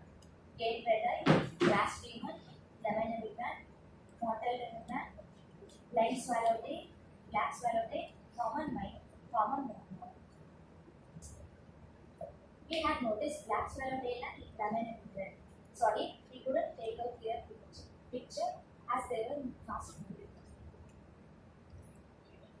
Conclusion. We will be able to conclude our observation only after the plants we grow in the garden start flowering and butterflies start with them. We have also learned during the study that periwinkle has some medicinal benefits. Though many medicinal benefits are yet to ascertain, such as its ability to treat diabetes, cancer, sore throat, cough, insect bite, etc. The US Food and Drug Administration has approved 2 drugs, vinblastine and vincristine, made out of Madagascar periwinkle used in chemotherapy.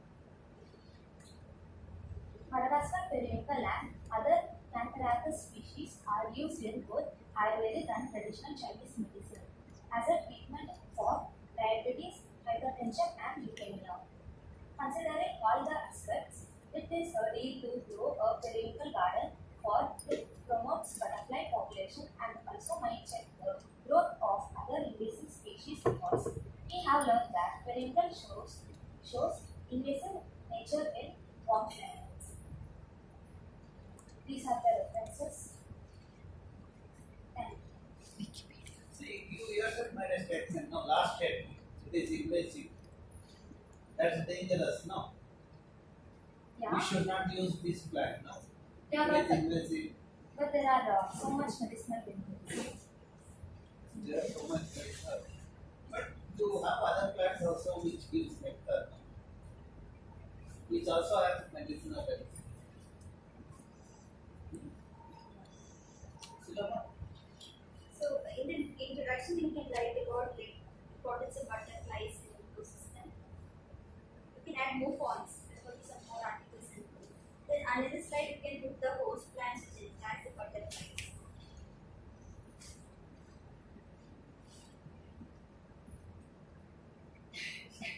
Boss, you have come now. You enter the room now. You want to go on? Go on. Any question, any suggestion? You cannot see it. Boss, you can see.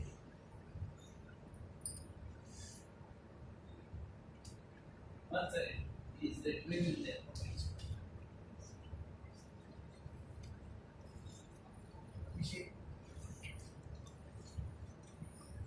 Instead of this, like with this, you should make a table. You have written the names, write down the scientific names with the IUCN status. Okay. And some places you have not written the italics on the scientific name. It should be italic. And lastly, again, ma'am, you have to see they are adding Wikipedia.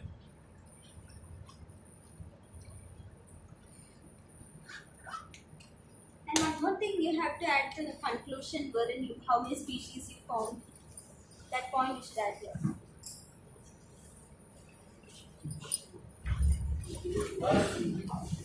He has a doubt like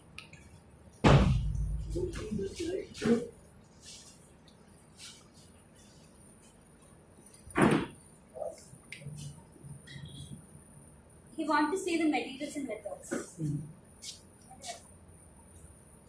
What is your question, man?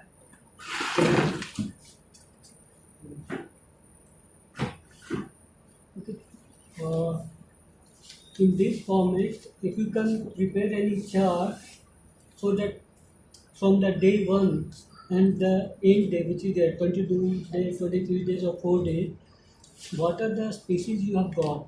If you can make a pie chart of that and prepare from day 1 what the species you got, what the family it is there, those then will give some comparative study of that. Then it will more give more impact on that. Then result and discussion, and on that base you can follow the conclusion that what it concludes. And those are species which you have found. Are you sure those are species are there? How you on the We googled it for extra information. okay? Any expert you have asked about this species? Our teachers, Hmm? our science teacher. Okay. So they confirm. We confirm about this. Okay, then it's good.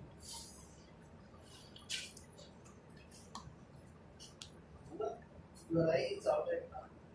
But the smell came from I know what you do. The last. Okay, thank you. Myself Adya. Myself, Jayashree. We are studying in 8th grade. We are representing Bangalore based Girls School. And our project is about revival of native plants to seedballs. Nowadays we experience there is a connection between climatic change and degradation of the ecosystem.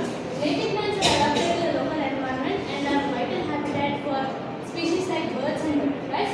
It has been reported that many of the birds and butterfly species which are noted in our area once have been vanished or their population has been minimized.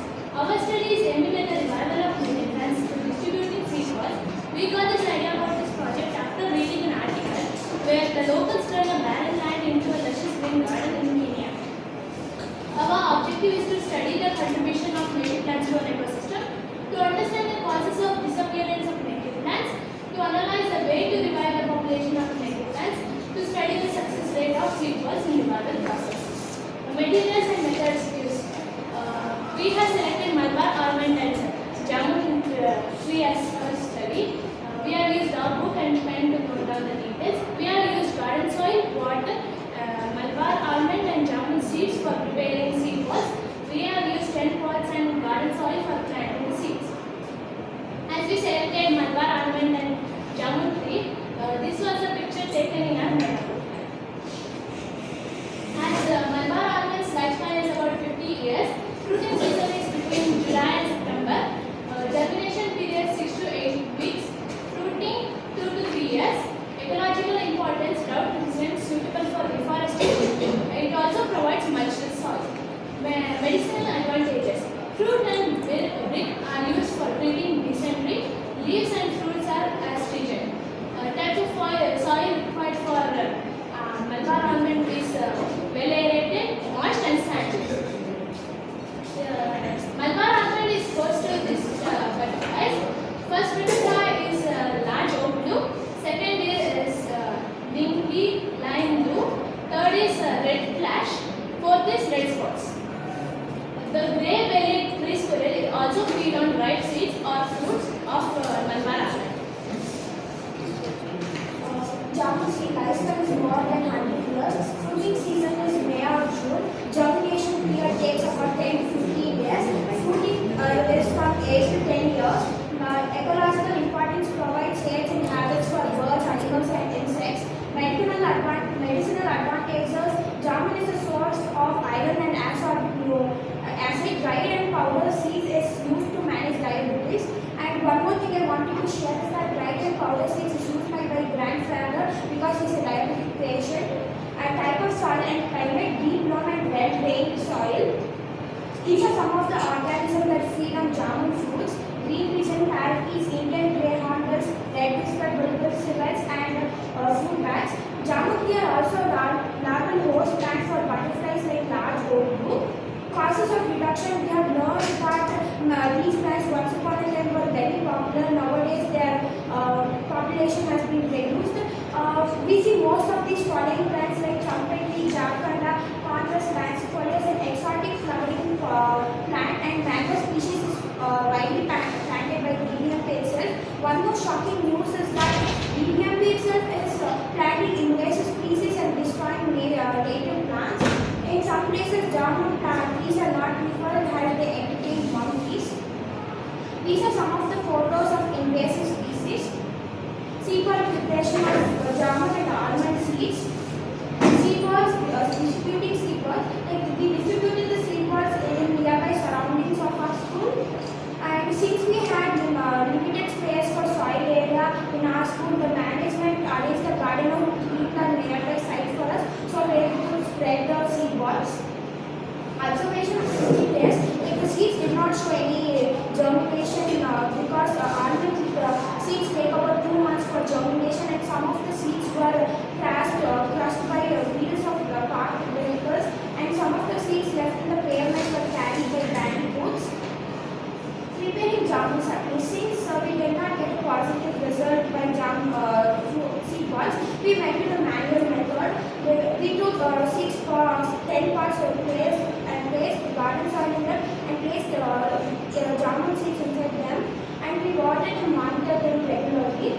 Two of our classmates were doing soil study of vegetation in nearby areas. They said that they found guava tree common in places where they took the soil. So it is through that even in our campus we have 3 to 4 guava trees, and we thought of extending our project by growing some other native species to check their growth rate with different soils. Conclusion: native species are very important for the support of particular environment. When the native species are replaced by exotic varieties, the animals and birds, insects dependent on them will also be affected, and the population might be even minimized. In some extreme cases, the exotic species can become invasive, and the revival of native plants could be difficult in the future. Hence, prevention is better than cure. Recommendation: native plants, especially fruiting plants, must be given priority by the forest department by considering compensated plantation program, BTMP program with residential welfare associations, and school students must only include native species of plants. Sequence can be prepared by all the students, even though it gives slow results. We can distribute them randomly in barren lands. These are some of the references that we took. We wholeheartedly thank Dr. TVRAMACHANDRA and his whole team for giving such an opportunity to present our project. We also thank our school's principal, teacher, and classmate for guiding us and cooperating with us. We also thank our seniors who helped in preparing the seed balls. We also thank our security and IISC who helped in distributing the seed balls. Thank you. So, you planted the jamun plants in the pot. What is the update on that? So, overall, your seed balls, you found no progress in them? So, other than that, in few places you have mentioned we did this, we did that. So that you should not write it as we. Okay, you should just mention what you have done. Don't refer as we, I, all those words shouldn't come in your presentation.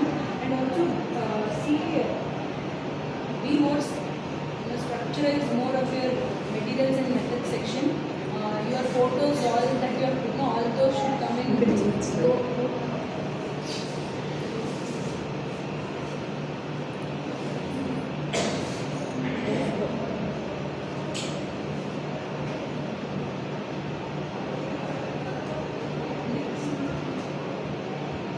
The photos that you have shown, where you are including the seed balls and all those should come in your materials and methods section. Other than that, you should, in some places you have used lower cases where it has to be uppercase, the letters, and change this, try to reduce the font size and have a better tablet column. And also reference section also you have just given links. You should properly scientifically give a reference to all those, whatever you have put the reference. In the butterflies section, they mentioned common name, right? There is scientific name written over there. You said common name also, right? You mentioned the common name also here. Okay. people will get an idea regarding the same. What Someone is here, writing your points, your teacher is writing. you write the note, you bring notebook and You should bring your notebook and you should write note. you bring your notebook and write down. Forget everything now. Then this internet specific source you need to mention. You have captured this with your own. So you should mention the source. There are some unnatural apps. Now internet is a vast field. You have particular source you have to put. Just internet is not a And source. also that terminalia katawa, that name should be in italics. Scientific name should be in italics.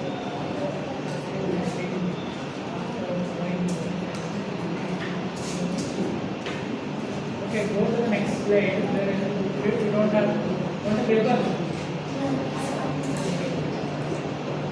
Go to the table. One side you need to table. Here you justify the font size and everything.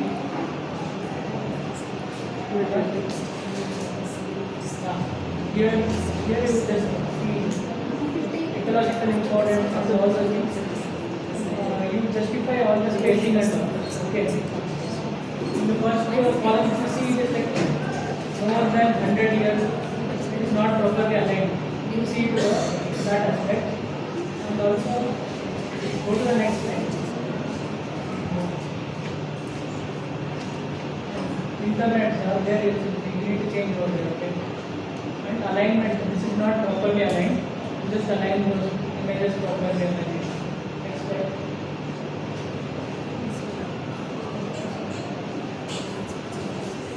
Over there, you can list those things. We see most of the following plants. I think it's fine. So, comma and leaves which one are first comma.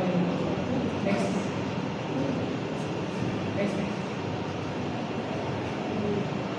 You would make it as a flowchart. Some arrow mark you can indicate so that the process people will be. This is much easier to understand. People will get to regarding this. Next. Next.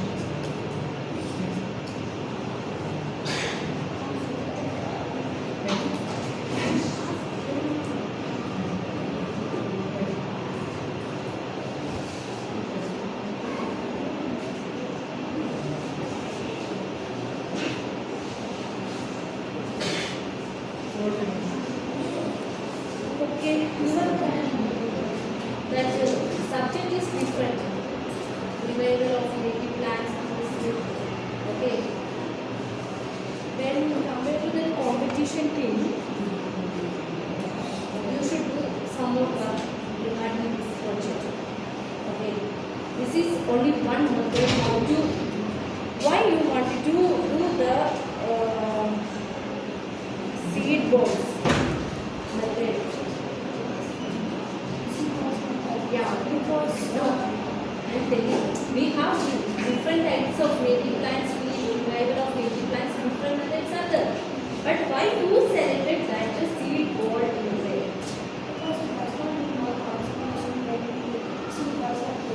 Yeah, that should bring to your project. Why you different methods are there? But I am taking this method because it is easy to comment with everyone can do this now. I didn't get that point from your side. Understand? So one thing of that. Then another thing, that is seed. Won't use anywhere because that is in the yeah.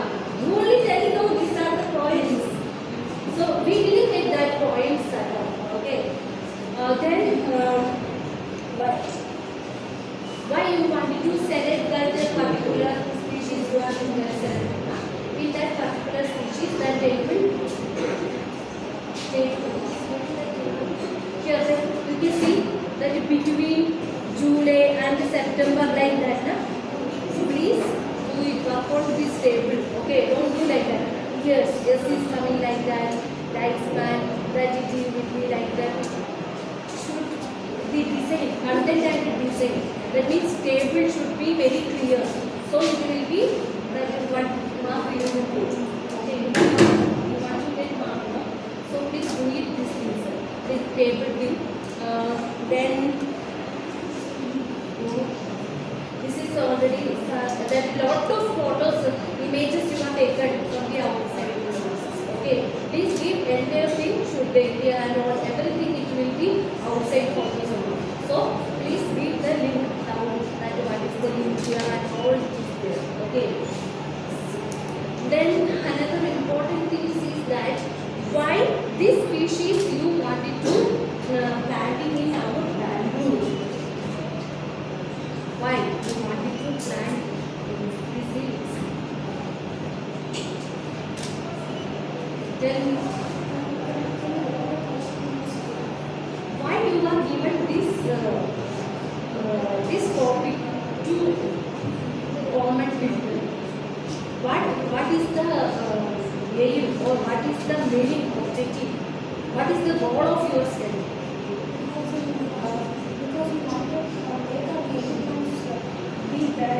Shall I ask you one thing? In our Bangalore, plant trees is less compared to other villages and all the things like that. That's why you are suggesting this one. Then what purpose you are given this to? Only more importance to make the plants.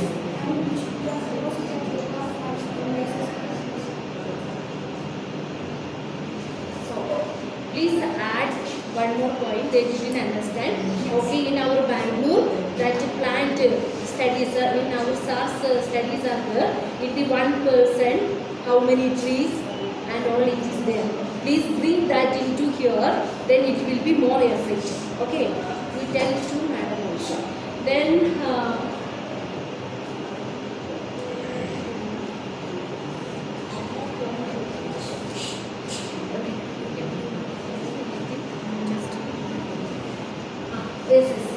that is not Ramachandra, Dr. TVRAMACHANDRA. Okay. Acknowledgement will come before references. Properly cite these references.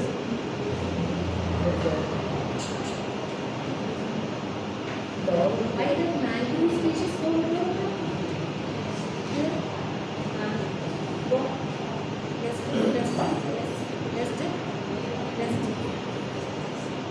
That is mangrove species only, na? This mangrove species you will plant in Bangalore. Why you want to plant this? In America, Brazil, Mexico. No, why did you add Why did you add this literature reference?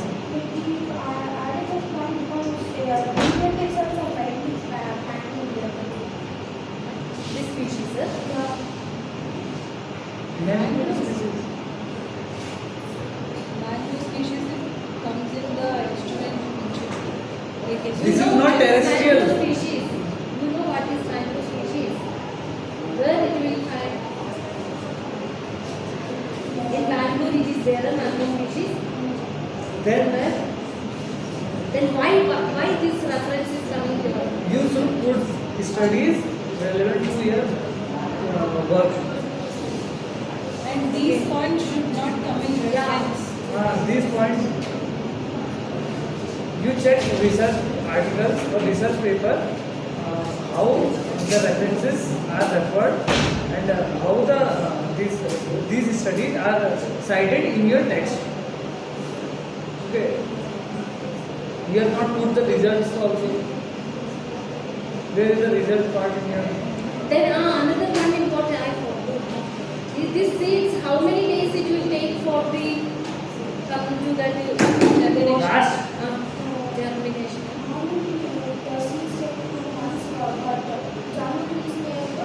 That is also you please put it to your slide. Okay. Do it correct number, don't guess answer. Okay. You don't know, then you should go through the literature and you should take it that days. Don't forget. Okay, thank you. And also one more point is go through more literature papers and see how simple, whatever the methods that you have adopted is good. Like how you can work on it and how it helps people. Like you need to strongly say, yeah, whatever the method that we have adopted is good. Because you have not got the results, no? But you need to say, if we give more time to that, it will help in some ways. You are getting my point? Just work on, go through more, do review of literature more and get more knowledge on it.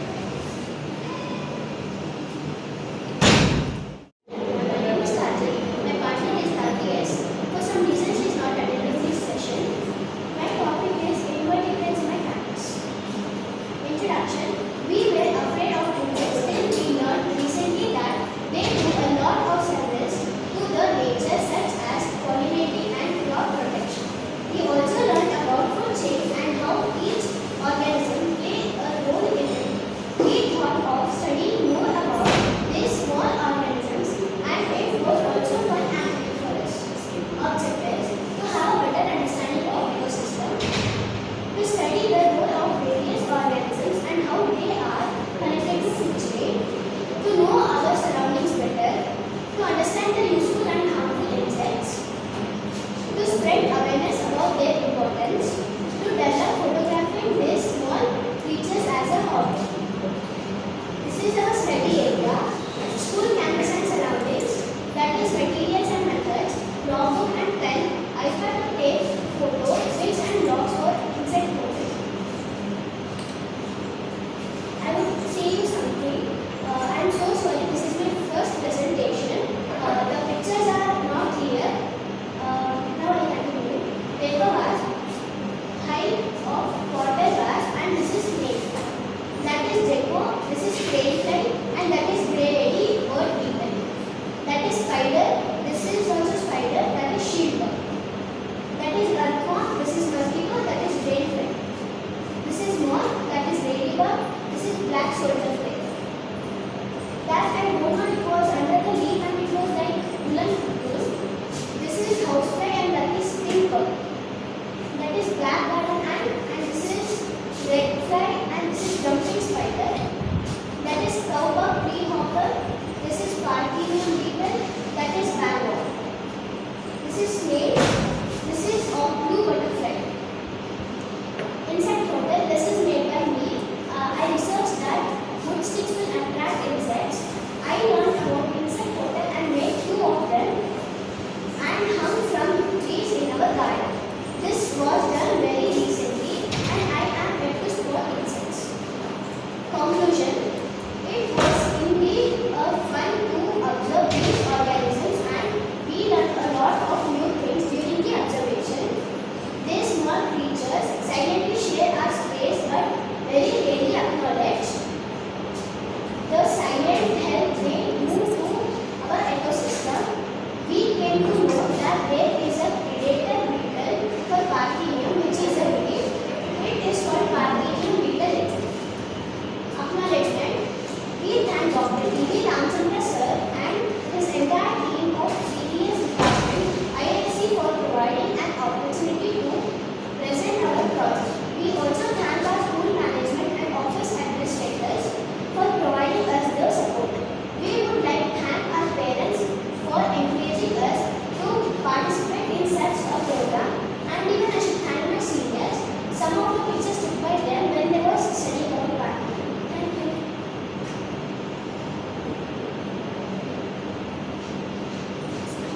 You need to, don't give invertebrates in my campus, you need to mention your school name. Go to the next slide. So here, don't give PA were afraid of. Introduction is not that. Talk about the invertebrates, what are the importance of them. All those should come in introduction. You need to talk about those topics in introduction. Okay? Next to objectives, to have a better understanding, this is what you learn. That won't come as an objective. You need to give us, you study the invertebrates in your campus. That will be your objective. Okay? Next. You need to give a study area map of your campus. That should be, you need to include that. Write down the points.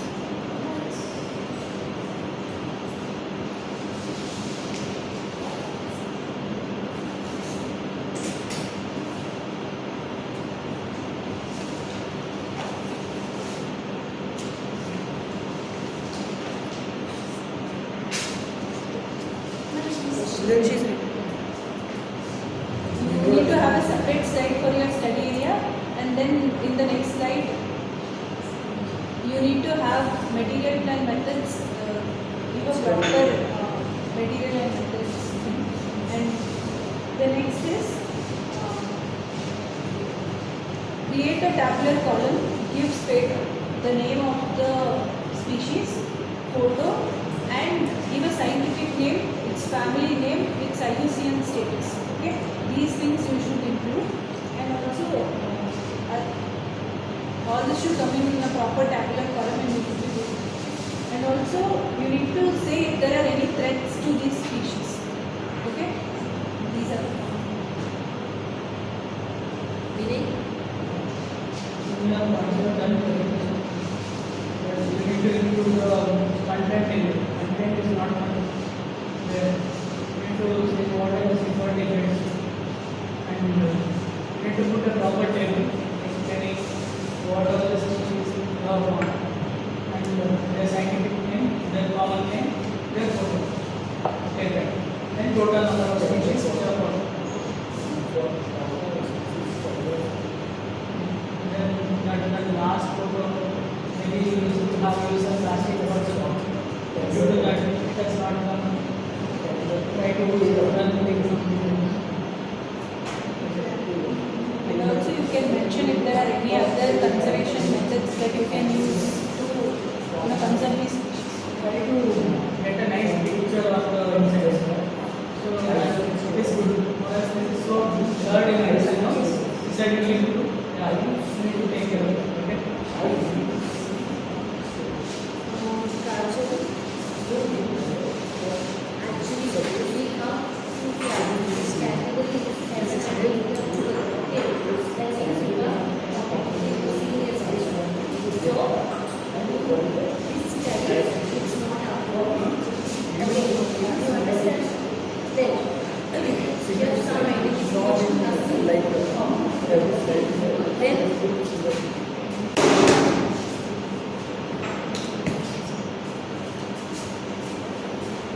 Please cooperate, only one slide presentation is with us because we are recording here.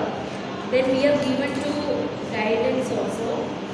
Please, this is also implement your students' slides also.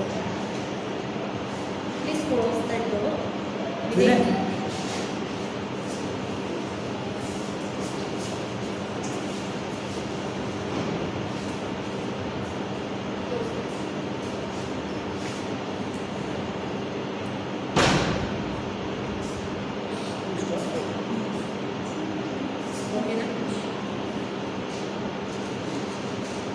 Don't be tense, okay? You are in 7th standard also, you are in 8th standard also, that is not a This is your project.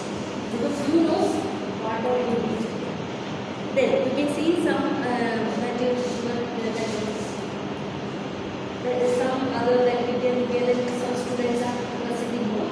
They are given the species, their scientific name, families and all the things. Okay, please do it like that. So it is the one slide should be table form. Then you will get how many number of invertebrates you found. In that invertebrates, different categories are there. Butterflies are there. More different things are there. In that you can find out, you can segregate like that. Then you will get the different amount, different results. That results should be. Then you have some time also, na? The presentation, you will 8 minutes is the final presentation. So you will get some more time. This everything you can put it as a one gallery type and one or two slides you can do it. Then method, how you find out this one, what method you are adopted, that everything. Because this is the scientific way we are doing. Because we want to know how to study properly, then identification is properly, then compare to your friends, you can understand these all are which category and all. Rest time you will see that species, yes, this is natural. You will tell, yeah, that is the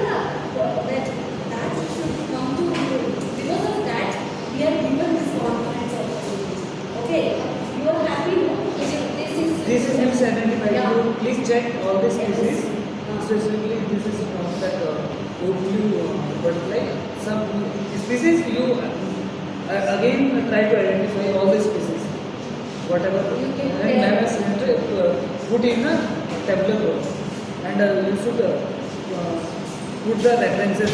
You have not put the references also. Identification and the references were identified with all of these. That also, okay. Then you can tell to map. After acknowledgement, Contact you- our Ruchi sir. When you know that Ruchi sir, your orientation program. Okay, you can tell your magnitude, contact Ruchi sir, and then share the slides and then what is the captions, which is the situation. Okay. Thank you. Good evening everyone, my name is Sudha. My name is Manisha. We are studying in standard. We are in Bangalore High School. So our topic is about birds in the neighborhood. Just begin with the introduction. Birds are not only beautiful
Most of the birds we came across are of invasion in nature and of higher adaptability. It can be assumed that the urbanization has changed many birds out into the wild and their place has been taken by more adapted species. For example, red-spotted bulbul is in great danger due to loss of habitat, whereas red-spotted bulbul is more adapted. Citing more omnivorous birds than frugivorous birds is an indication of environmental degradation. Birds like great cockle are vegetarian as they are weak tigers and usually flatter in vegetation. The loss of dense vegetation affects these birds. A concept that all birds are visual, treat and useful to the environment should be wrong. For example, mynas spread leaves like lantana, which is not desired factor. Further studies are planned to find out what type of plantation can improve the useful local bird population. So recommendation, all details about the native plants, native birds, etc. must be added to the separated. As a student, I can confirm that no way your science textbook came on interesting chapters or information about local species of birds, plants or their ecological importance. More awareness must be provided so that the public will be a part of conservation programs. These are the references. We thank our school management, teachers and friends for helping us with our project. We also thank our parents for encouraging us. A special thanks to Vigilance sir for being an inspiration to study about the birds. We sincerely thank Dr. TVRAMACHANDRA and his team of CES Department IISC for giving us an opportunity to present our project. Some of our friends Elizabeth, Manishri and Smita Gowda shared some pictures of birds. A special thanks to them. And thank you. So when you say bird monitoring in your neighborhood, what is the area you have considered? What is your study area? One is mine and Antonia and one is Sudha. And Matthew, my farmhouse is there and we frequently visit that in every weekend. Then you can't give it as neighborhood. So you can't give Madhur as your neighborhood because it is not close enough. So change your topic name and give a study area map. And also in materials and methods section, you need to mention what is the date. Date and time. Yeah, date and time has to be mentioned. And along with that, give IUCN status of each bird species.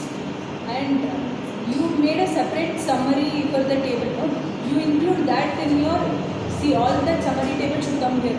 Make a tabular column for all of this and include those because these are the important points. Include that in this. And for a jungle myna, weeds like lantana. Lantana is a invasive species. That is not a point. Just don't include. So we highlighted it.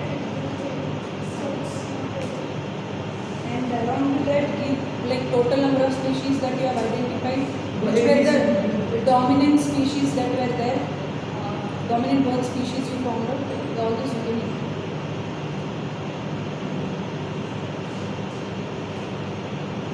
You can create a table, what are the birds which are found.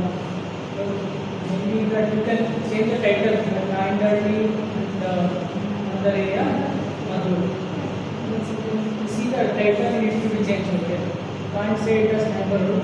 And also the table, what list of birds which are found. You create a table and give a scientific name, common name, and the IUCN status, and regarding the same. Mainly consider your campus. Around the campus, you can just create a survey. What all the birds are visiting. That you will create a separate table. You can do. That will be okay. Just 1 minute. 1 minute. Just create a pie chart with any kind of chart with the species that are.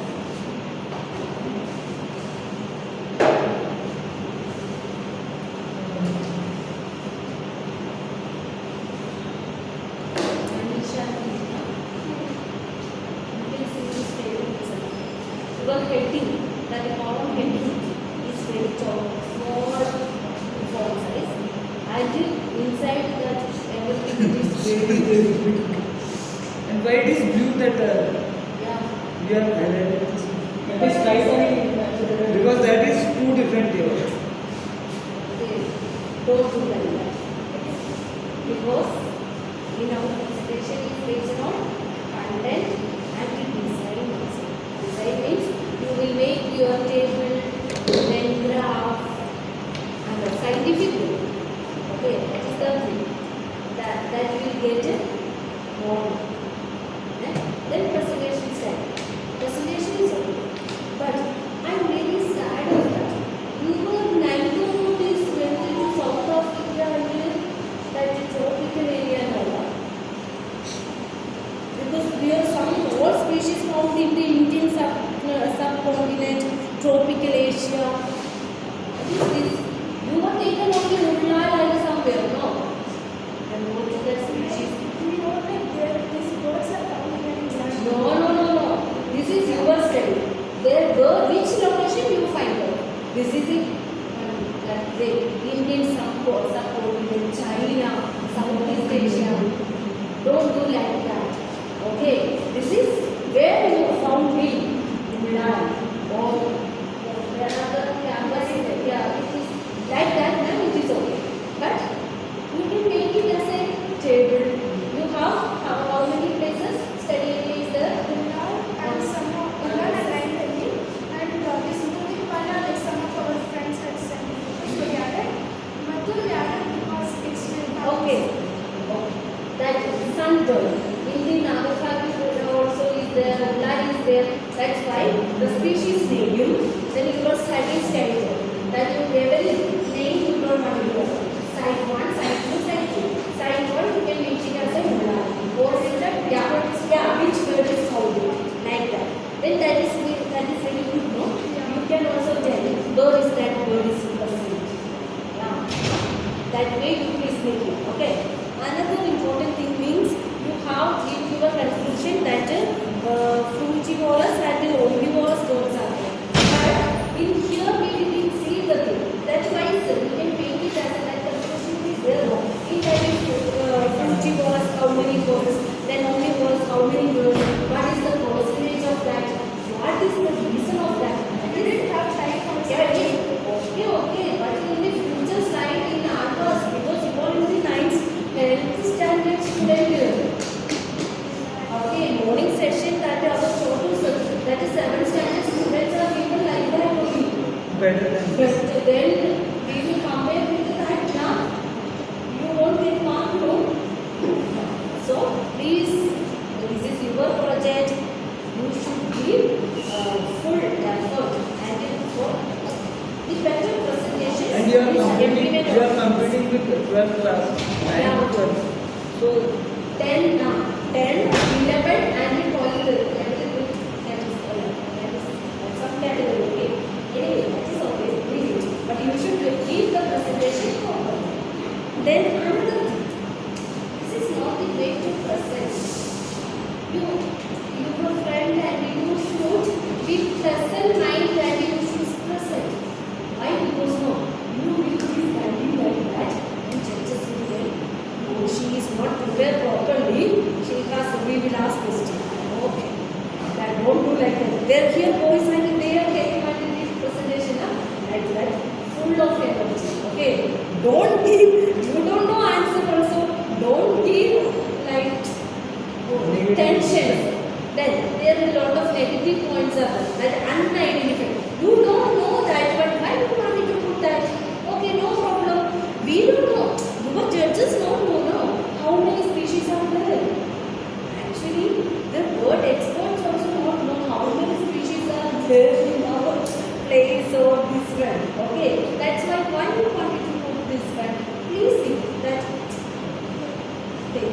Then you please go once more, 2-3 times. Please go and go through that study area and you take your maximum data collection you should do.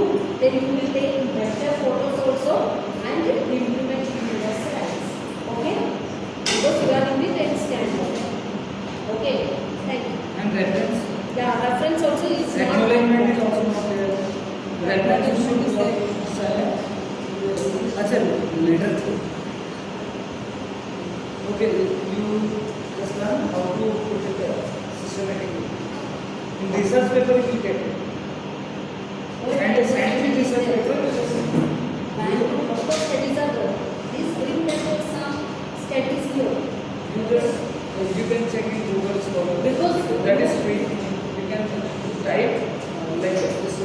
certificate kind of thing. Keyword you will enable to, it will give you control. So you can take the method from there, which is similar to identical to your study. So that method also, and how to enter the article. You can just Google it, how to refer an article. Okay, thank you. Good afternoon, everyone. Myself, Rasi Aithal of 7th standard. Myself, Clara S. of 7th standard. We are from Bangalore Place Girls High School. So our topic is waste management of disposed unused medicines. Introduction. We live in a world of disposed and usage of allopathic medicines has reached an ever high time.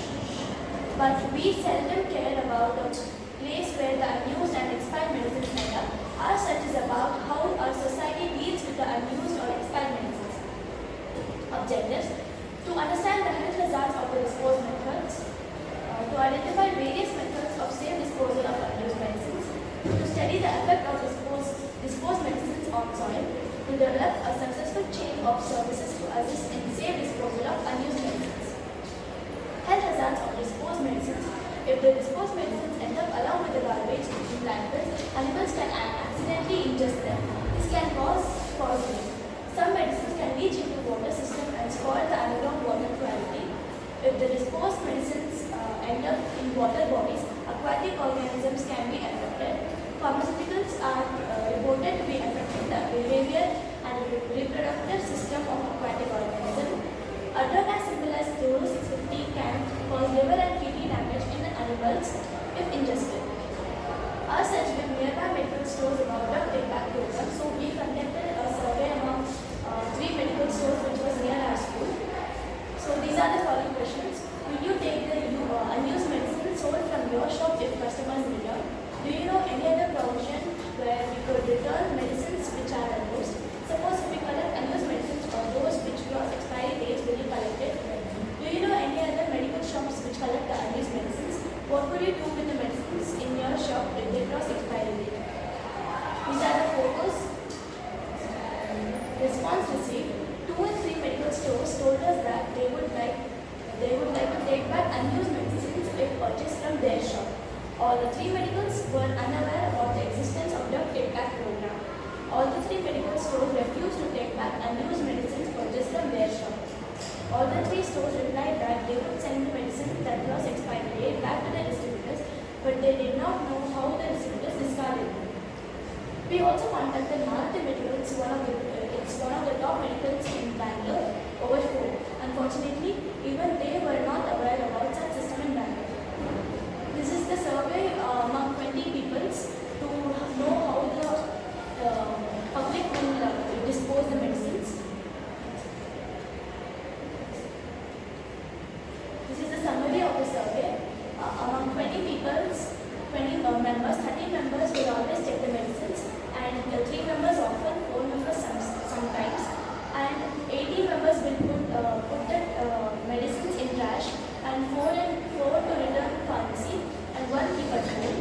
And yes, they said 11 members that they know they are aware about potential risk, and 9 members said no. We highlighted these 2 because we gave them multiple options to answer. So, healthcare provider is 8, pharmacist 2, online resource 9, family and friends 14, government companion 4. Think there is enough public information available? Yes 13, no, yes 3, no 13, not sure 4. Will you use medicine take-back program if it is available? Yes 15, no 5. And method of expired medicine disposal preferred. Community take-back program 5. And pharmacy return 13, mail back 3, special disposal bins in public places 13. Popular pharmaceutical waste management services in Bangalore. These are the companies. First 3, they said they have no connection with the pharmaceutical companies, and this no proper information. And we also tried approaching BBMP office, Nalababi over the phone, but the incoming call facility was not available in the given number. We contacted the following pharmaceutical companies over phone. Being pharmaceuticals, they do not take back old medicines. Microlabs not it. So we did not find any orientation in Bangalore which took back the medicines, or if such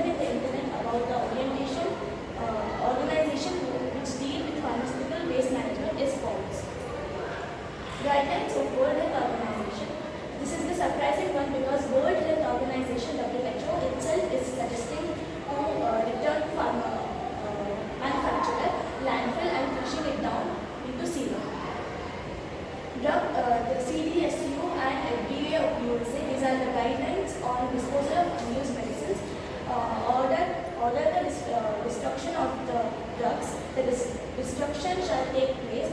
No mention about specific methods, even CDSU suggests. There is unanimous opinion about the general procedure to be followed by disposing unused medicines, and they are saying that unopened, unused and cut off date medicines should be returned to pharmacies or nearby hospitals for disposal, or they can send to the manufacturers to dispose of any as cytotoxic drug disposal protocols. The such results are fully with terms like suggested, proposed, revised, discussed, but there is nowhere is the proper information how to dispose of unused medicines. Further, we asked Google, is there any state in India that has used drug take back program? Answer received from Thiruvananthapuram. They had a plan actually to. It's actually set to launch, but it didn't came out.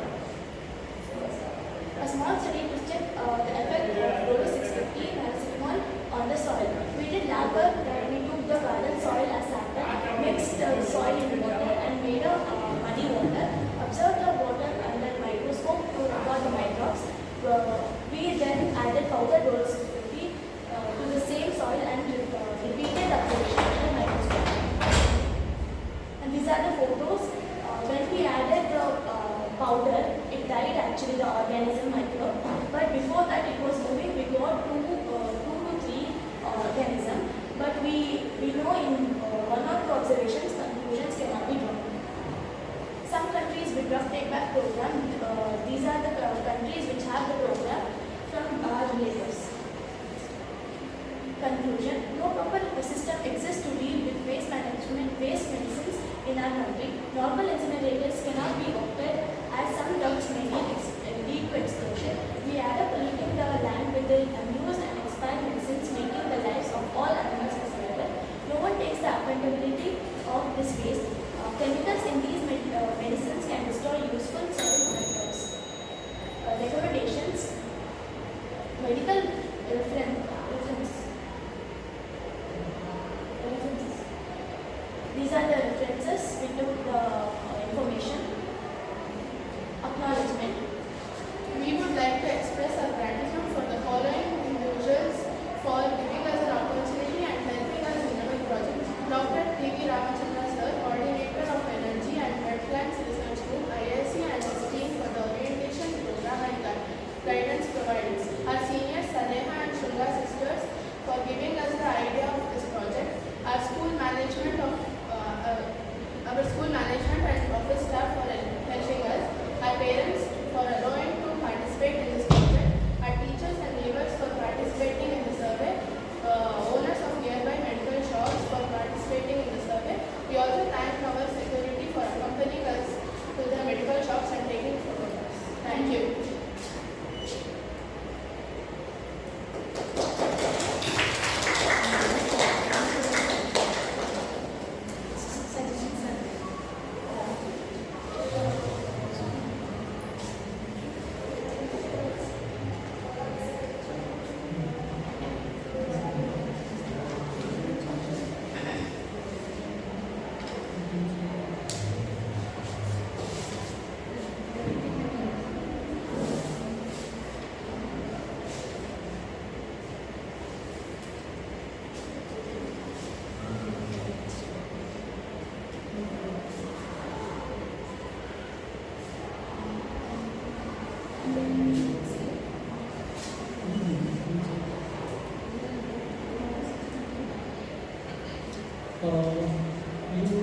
Some of them, like you said about line filling of some medicine.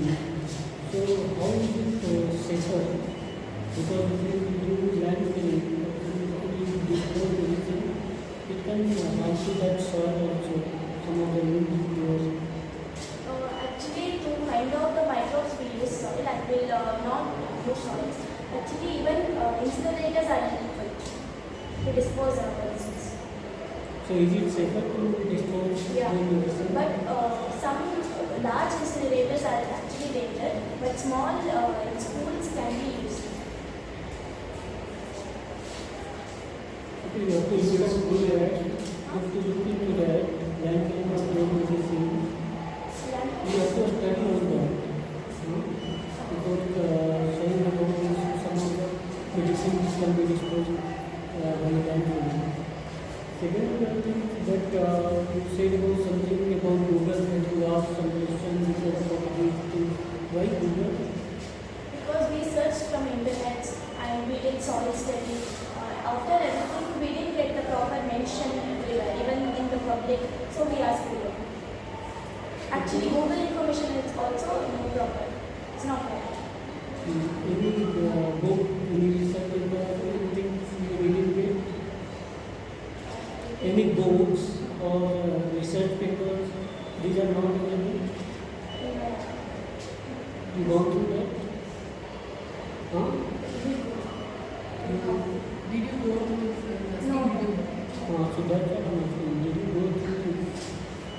Okay, so you find it out rather than asking to Google. Because sometimes Google doesn't reply. Okay, these are things.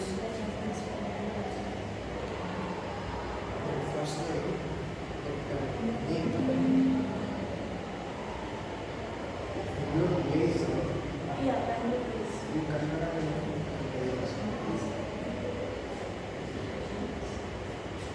you want a paper to write down or the suggestions?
Have you visited any solid waste management camp?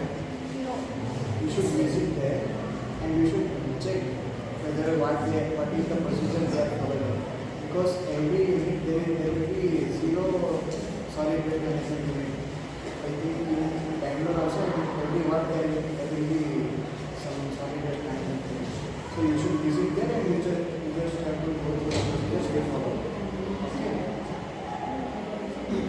Different contractors, they will follow different procedures sometimes. Means the guidelines provided by the BDMP and government, that will be there, but some of the small changes will be there. You just have to go through it. Okay. You have to visit with proper mask and all. Okay. This dump. So they are vaccinated against all these the microbes and all. So you go with proper mask and all. Okay. And your health is fully free. You visit there with your parents, not alone, not you go with elders. That the introduction which you have written, just focus on the introduction should be referred to your title, which is there. And if you can prepare some chart which talks that statistical data which you have taken, that inquiry which you have done through that.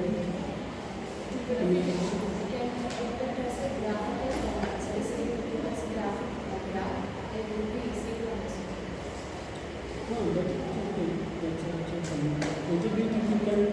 relevant some topic of that.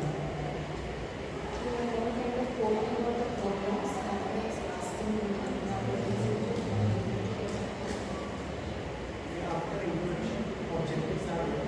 Then you explain your methodology. After that, one slide will come materials and method. Then there, whatever you did in one or some units, you mention there. So it will be active. And after that, according to we attempted some research papers, what they were doing, and that I would suggest you also. They were documenting their survey in a graph, pie chart, bar graph, whatever. So These things which you have taken, these things should come into the graph. this is the according to research paper. So that's why we want you should visit some research paper and Google Scholar you can search, and then your next problem will can be resolved there in reference. If all are reference like that, there is proper if you click on site, one option is there site. Paper name, then down some options will come. Click on site, then many formats will come, you choose APA. Copy that thing. At the end we will show from ma'am's Internet is not there, I want to show. No, from ma'am's laptop we will display. Okay, at the end to all. Because in late symposium, one mark you will use like that. You explain your methodology, we know. But in science there is missing, you will get minus. So we have to avoid that thing. And then with that Google Scholar thing, this is for all of you. Let us discuss at the end. Let us discuss. Show them how to go through it. And finally, presentation is closed very next. At all ways you can at the end. Study area you also have been that regarding last time initiative like that you have to do that properly. Okay? Yes, it is common for all. Thank you. Good afternoon, myself Arna PS. Myself Rajeshri HK. We are from Istanbul. We are representing Bangalore Girls High School, and our project is about waste management, Samrani ash as fertilizer. Introduction. Our project is about how to minimize any kind of waste generated at home or how to effectively plan the management of waste generated. As we all know that incense sticks are an integral part of our culture, and in most of the houses along with incense sticks, two cones and cups are also lit for fragrance. But however, we rarely think about the ash we carelessly throw away along with dry waste or wet waste. So our objective is to study the impact of ash of wood cones or cups if disposed along with garbage, understanding the chemical nature of wood ash, analyzing the possibilities of using the solution of ash as a fertilizer for plants, creating awareness about managing waste at home itself, and contributing to the environment in our capacity. So these are the materials which we use for our study: wood and incense stick ash, weighing machine, water bottles, pots, garden soil, fenugreek seeds, logbook, and a pen.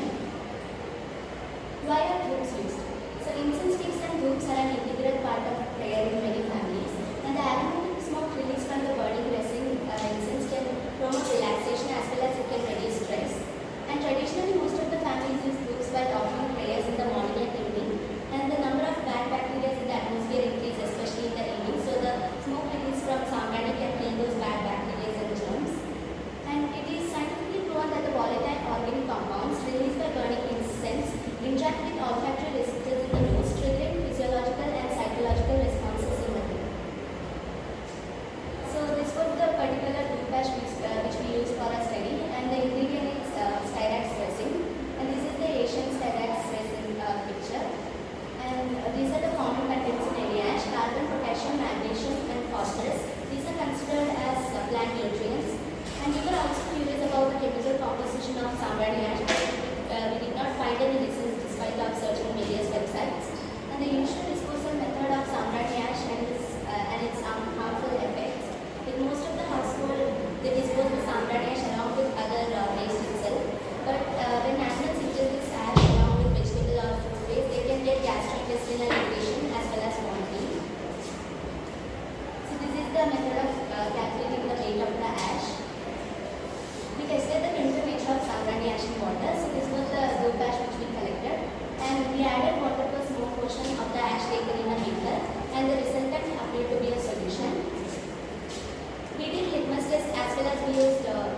observation was sprinkled on pot A once in 3 days and remaining days is sprinkled only water.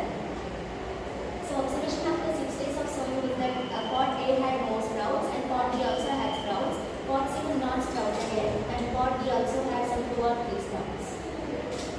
We repeated the experiment with another set of pots to confirm the results of the first set, and in the second set also we used the same soil and seeds, and we observed pot A showed a sprout in 3 days.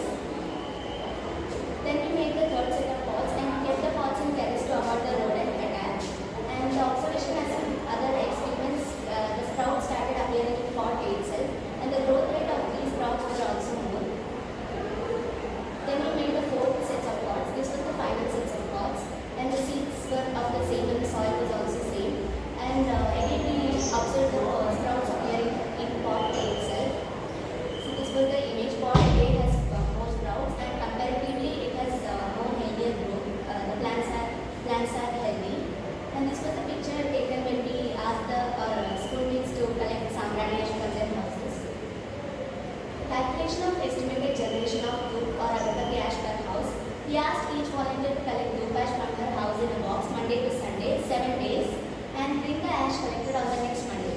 And we also kept a box in the school to collect it and monitored how many members brought the ash. We weighed the ash collected and divided by the number of students to find the average. And we got an average of 3.2 per house. The total weight was 16 grams from 5 houses. And we also wanted to extend our study by collecting the dhoop ash from nearby temples. So this was the tabulation of estimated incense or dhoop ash production. So number of houses were 5. Average production we got 3.2. Method of dhoop ash disposal along with wet waste or dry waste. Type of incense used was for cones and sticks. Average dhoop ash generation in a week we got 16 grams, and average dhoop ash generated in an year we got 832 grams. So if we calculate all the houses and temples, the amount of ash generated will reach hundreds of kilograms. So our study is aiming at converting this into something useful. Hereby we conclude that in all the 4 cases of study, we found that the seeds in pot A germinated faster and the saplings too had faster growth compared to the other pots.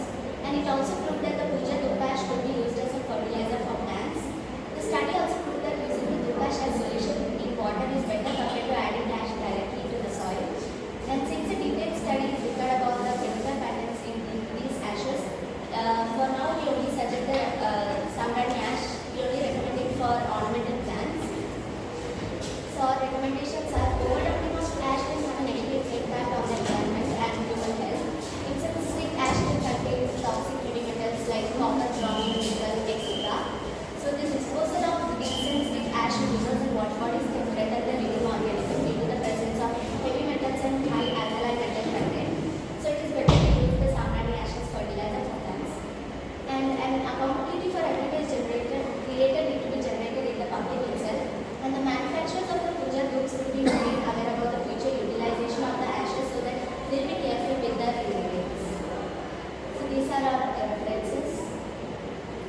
We sincerely thank CES Department, IISC Bangalore, and Dr. TVRAMACHANDRA sir and his entire team for giving us an opportunity to participate in Lake Symposium 2024. And we also thank our school management, teachers, principal, and the schoolmates for providing us with all the support and cooperation. And we also thank our school security for assisting us in our project.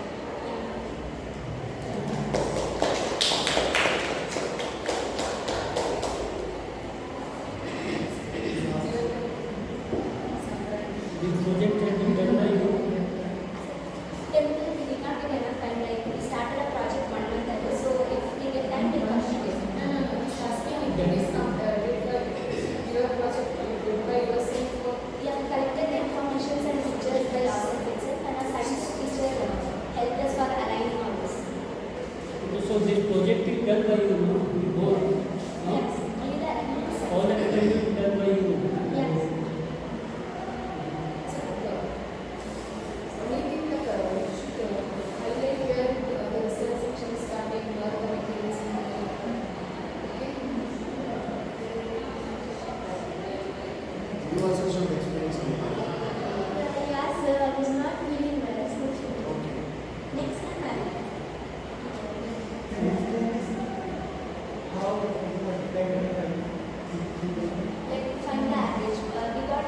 plus 5. So the average production we multiply with the 5, find the total average.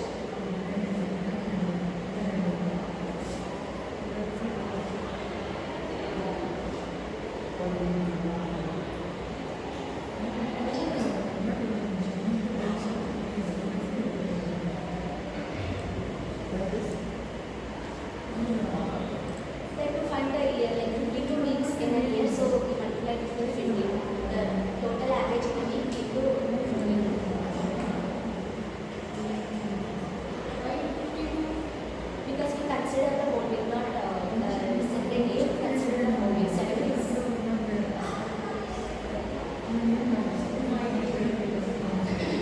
We asked the students to bring the ash collected in a week, in 7 days. So 7 days they brought the ash and we got 16 grams. So we divided and we got the average of 3.2 grams. No, 52. 52, the number of weeks in a year. Weeks in a year.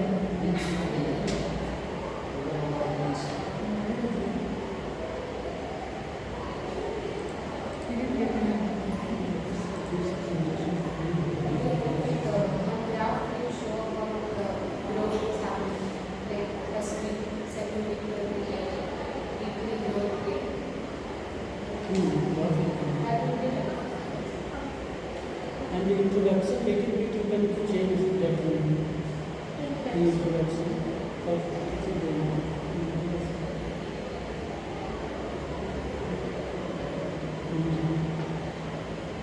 Like our project is how to minimize.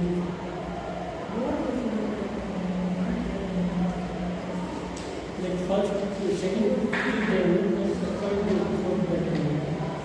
our project or it comes with the objective. Don't go to